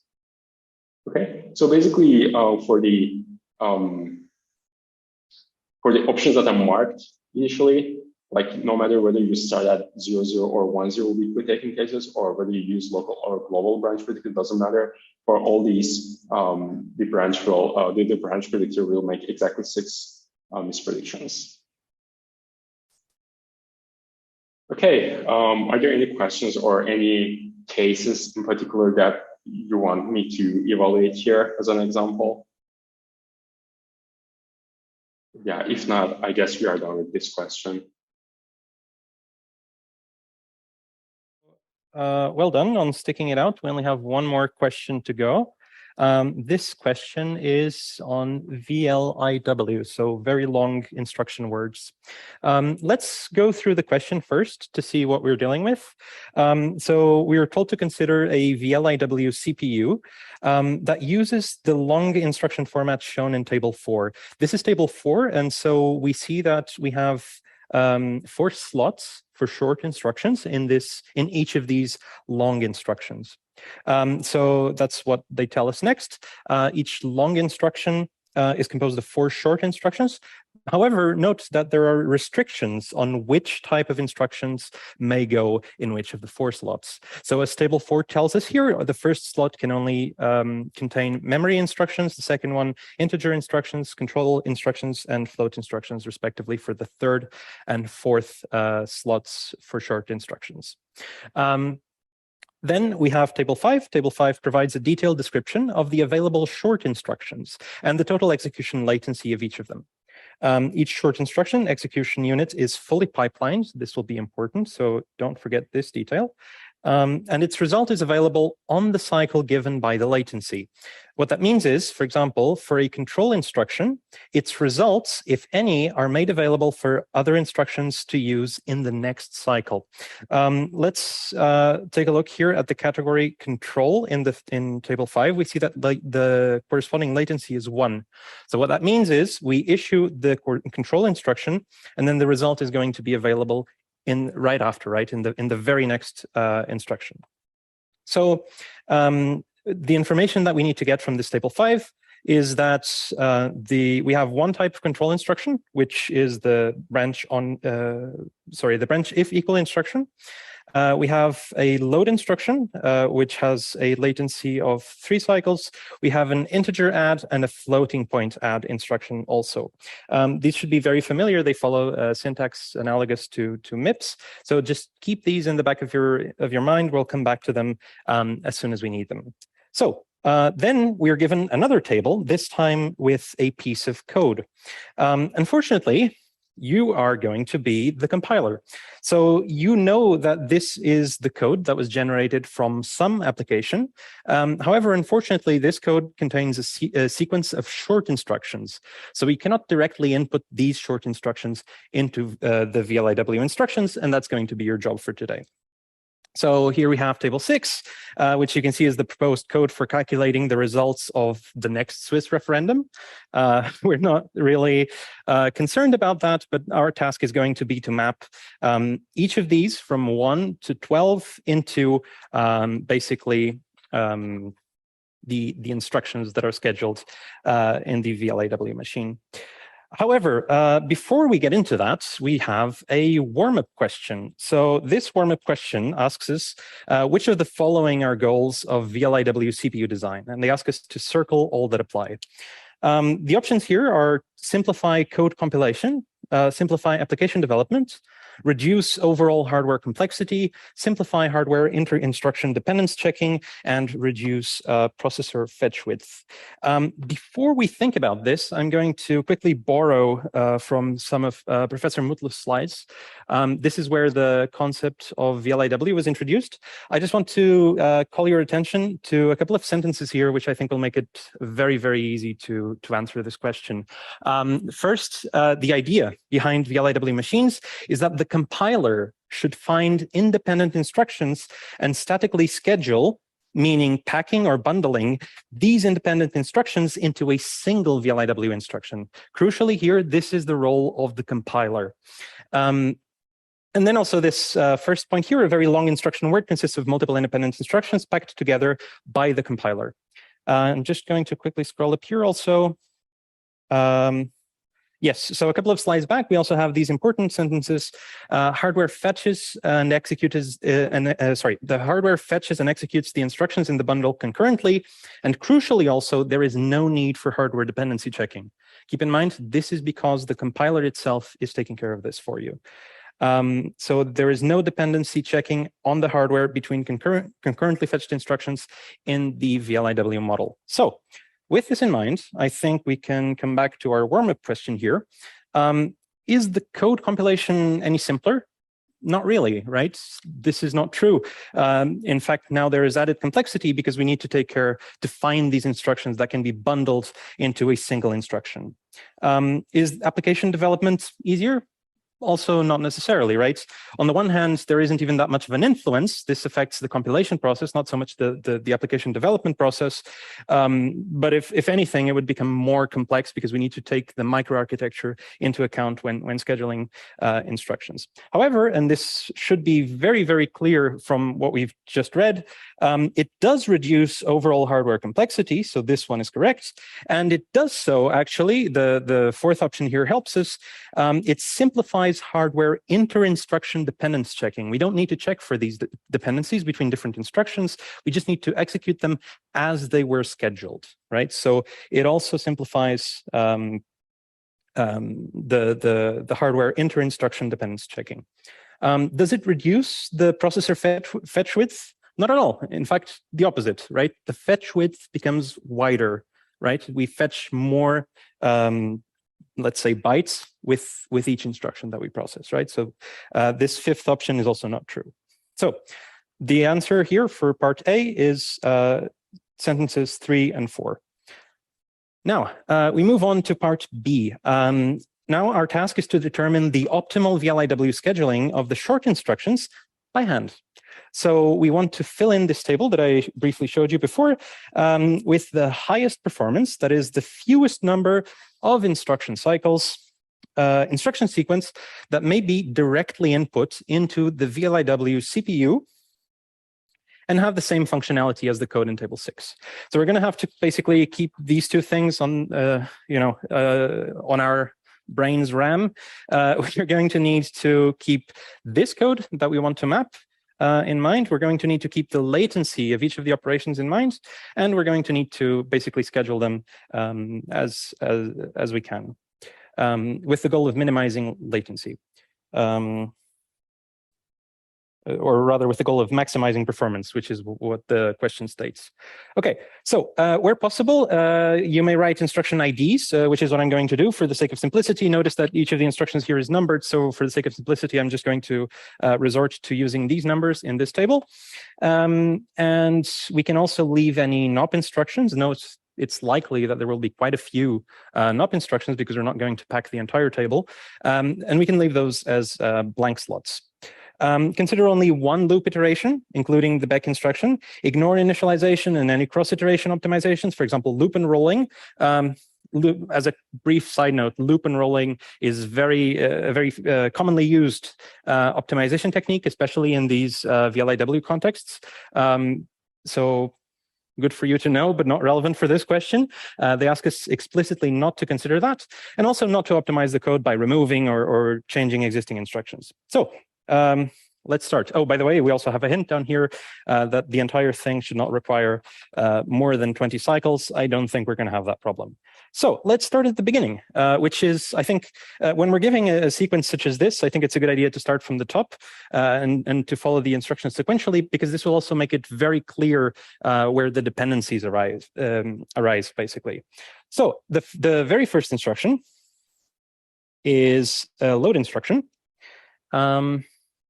And because it is the first instruction and we are asked to ignore anything that came before the execution of this code, obviously there is no dependency here. So the takeaway is that we can just schedule it as soon as possible, right? So now I come back to the table here, and of course, we know that the load instructions are memory instructions, and they have a latency of 3 cycles. So here, on the first cycle, I can place my first instruction. As I said, I'm just going to use the numbers here. Afterwards, or maybe concurrently, I can also show you the solutions sheet, which I have here, which is prettier. But for simplicity and also to help me with annotating some things, I'm just going to use the instruction numbers here. Okay, we go back to our sequence of short instructions, and the second one is also a load. What does this load depend on? It depends on the value of R1, and then it loads whatever is stored in the memory address stored in R1 into the register R1. There's no dependency. Again, so what that means is we can just come back here into the table and just schedule the second instruction right after the first one. Why can we do this? Notice that although the latency of the memory, or in this case of each memory operation, is 3 cycles, we are also told this thing that I underlined here, so that the execution is fully pipelined. What that means is, if I look at this first load starts in cycle 1 and is going to take a total of 3 cycles to become available, right? So I can use the value that I loaded in the first cycle at the earliest in cycle 4. However, because it's because the functional units are pipelined, I can start a second load while the first one is still ongoing, right? So what that means is I can begin this second load here in the second cycle. Great. So the next instruction up is this integer add. Now, this integer add takes in 2 arguments, R0 and R1. And those are the values that we're loading in these first 2 instructions. The issue now is that these are not immediately available. In fact, they will only become available, as I was just saying, the value that we're loading in the first instruction, because this is a load instruction, becomes available in cycle 4, and the available for use in cycle 4, and the one in the second instruction becomes available for use in cycle 5. And because the 2 values that we're loading are the values that we want to use, right? What that means is that the earliest that we can schedule this third instruction is precisely cycle 5, right?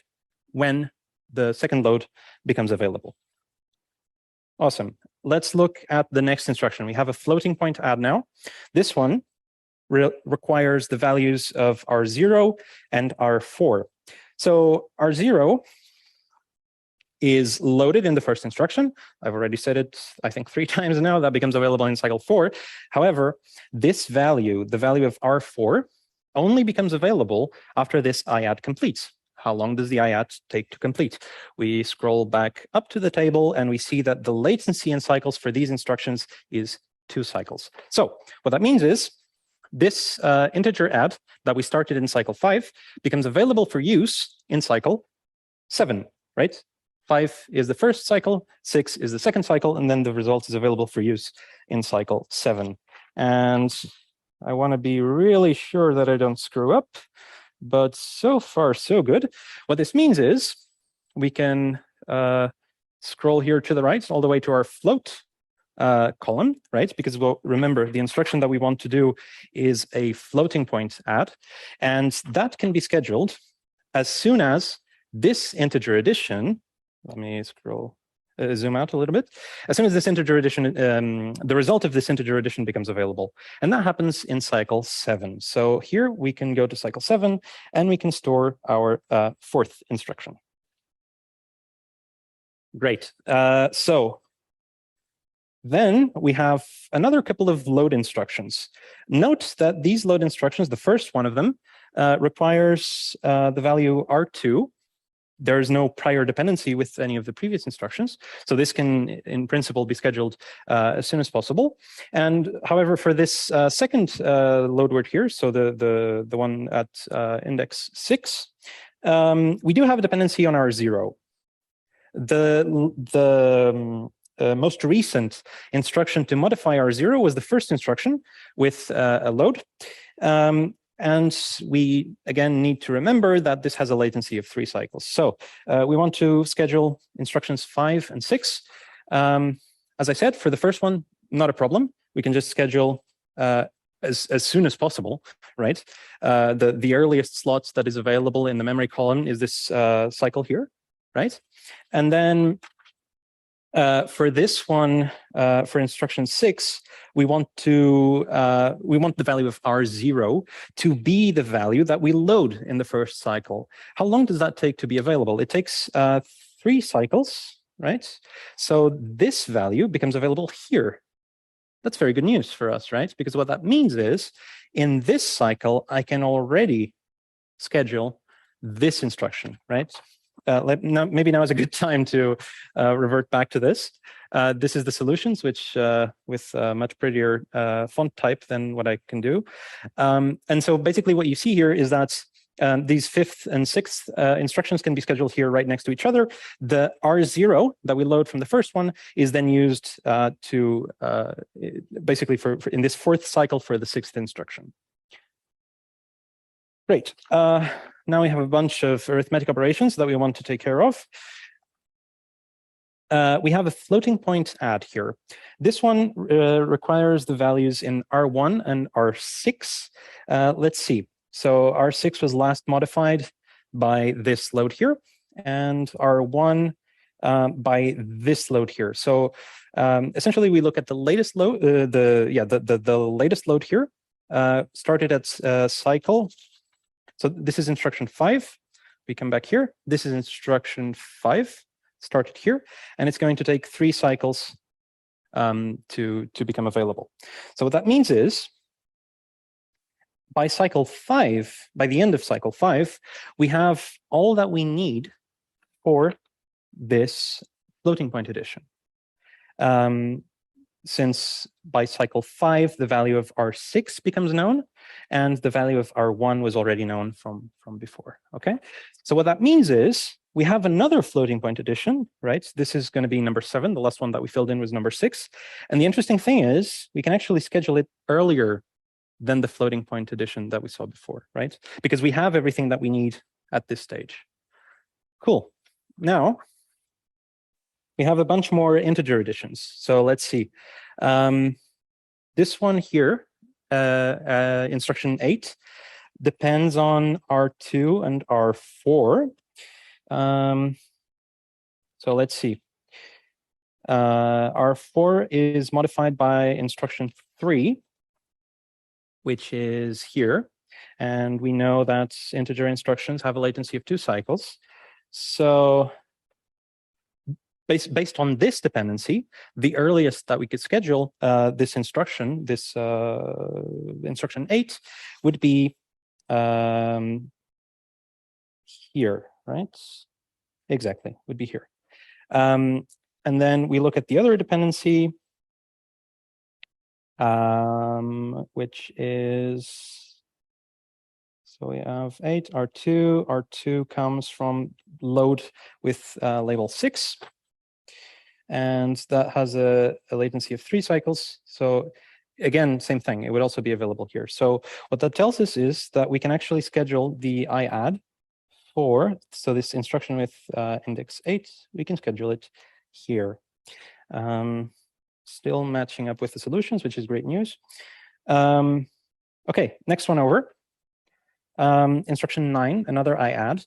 This one depends on R5 and R4.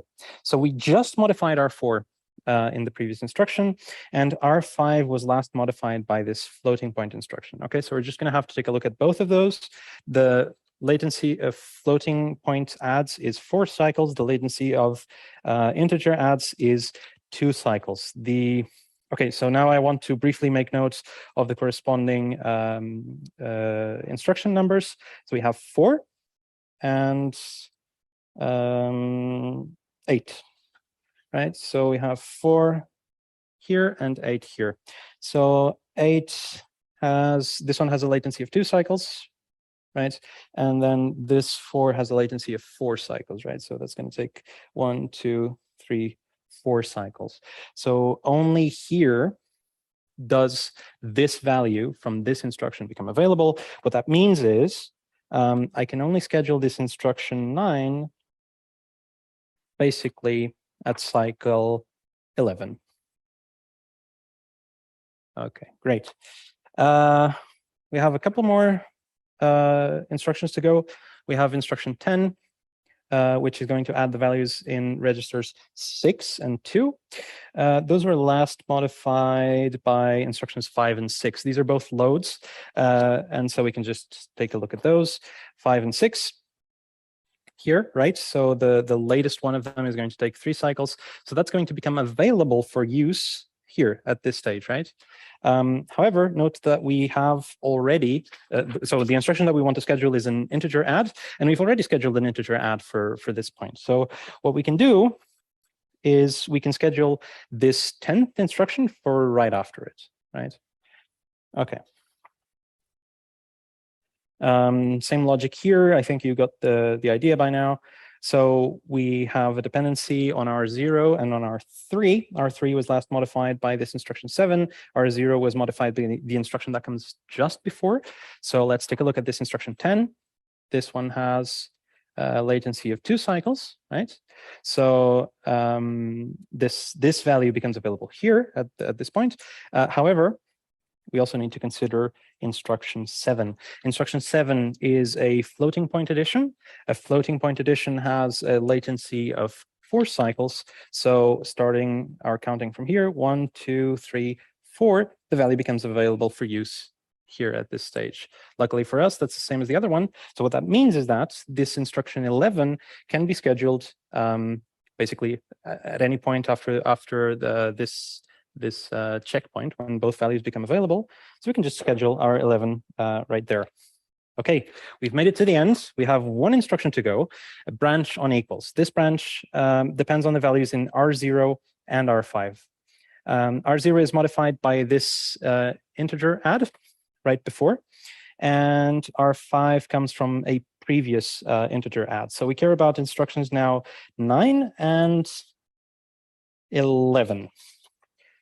So the latest of which is actually 9, right? So these all have the same latency because they're in the same column. So we can just look at the latest of them, and that's going to take 2 cycles to become available. And so what that means is that this final instruction, the 12th instruction, I can schedule for right after that value becomes available. Okay. Cool. Just for your reference, this is the final solution. This should look almost exactly like mine.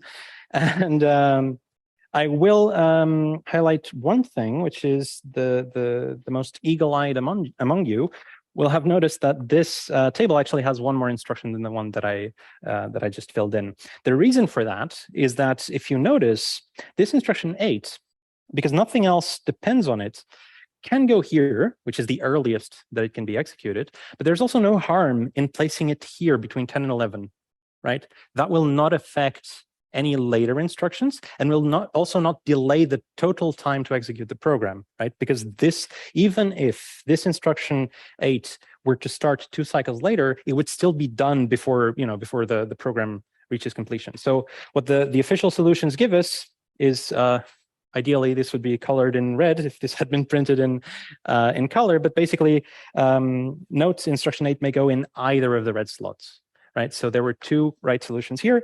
This instruction 8 could either have gone here, where I placed it when I was solving the problem, or here. And since that doesn't affect the total execution time. Cool. Is everything clear up until now? Okay, awesome. So we only have a couple more questions to go. These ones should be fairly straightforward. So how many total cycles are required to complete the execution of all instructions in the previous question? Ignore pipeline fill overheads and assume that the instruction latencies are the ones given in table 5. So what we need to do now is basically see when the program completes. So when is the latest point at which we complete a memory instruction? All these have the same latency, so I'm just going to look at the very last one, and that one gets issued here and takes 3 cycles, right? Memory takes 3 cycles to complete. What that means is we're going to be done with memory instructions by cycle 6. Let's do the same thing with these integer ones. This takes 2 cycles. So we're going to be done with all integer operations by cycle 12. We do the same thing with the control instructions. The latency for the control instructions is a single cycle. What that means is we're going to be done with these control instructions by cycle 13. Okay, so that's the latest one that we've seen so far. So if we want the total execution, we would use this one. And we just need to check, like we know that the float operations take a while. Let's see if that one goes past the branch. And we see that the latency for that is 4 cycles. So whatever starts here takes 1, 2, 3, 4 cycles and is done by cycle 10. So no, the final answer is that we take 13 cycles, right, to be done with the execution of the program. So that's our answer here. What's the total number of cycles? The total number of cycles is 13. And now we want to know what is the utilization of the instruction scheduling slots, computed as the ratio of utilized slots to the total execution slots throughout the execution.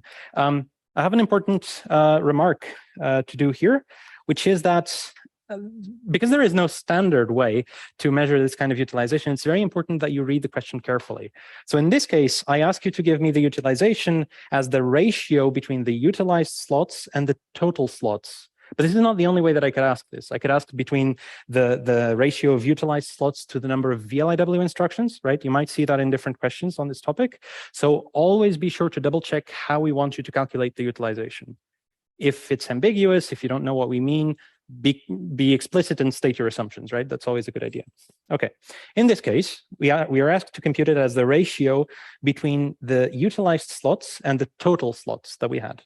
So how many did we use? We used 4 here, then 1, 2, 3, 4, 5 here, right? Note that here one of the instructions is duplicated. So 4 plus 5 is 9, then plus 1 here is 10, plus 2 here is 12. So there's 12 slots that we used.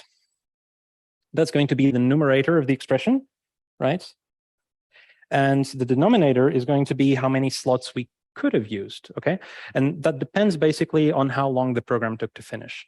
And since we know that the program took 13 cycles to finish, we know basically that there were, for each of these cycles, I have 4 slots that I can use.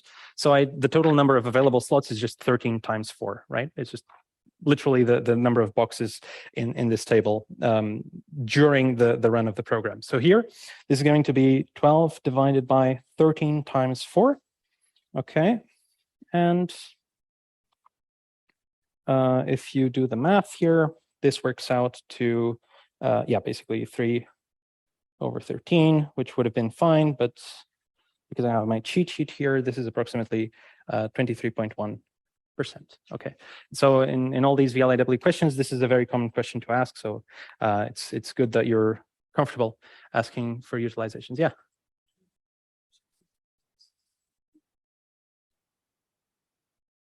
So if this cycle some instructions not finished, we also can count that as yeah. Okay, so just to recap the question for anyone who's listening online, the question was, and tell me if I understood correctly, the question was that at this 13th cycle, there's still an instruction executing, right? And the worry was that it would not be done by the 13th cycle. That's a very good point. However, this instruction has a latency of 1 cycle. Okay, so it actually is done by the end of the 13th cycle, right? So be careful with, like, this is, start from 0 and the number of cycles. This is always very tricky, right? But we take up the entirety of 13 cycles to be done, and this one takes 1 cycle to execute, right? This branch on equals. So it is actually done by the 13th cycle. So that's why we use that in the denominator. If, for example, if this had a latency of 2, then you're right. You would have had to use 14 instead of 13. Okay, does that make sense? Okay, cool. Anything else? Okay, then I think we are done for now. All that is left to do is to wish you all the best for the exam and to encourage you to use the forums and all other channels that you already know of to ask for help. Yeah, thanks a lot for attending.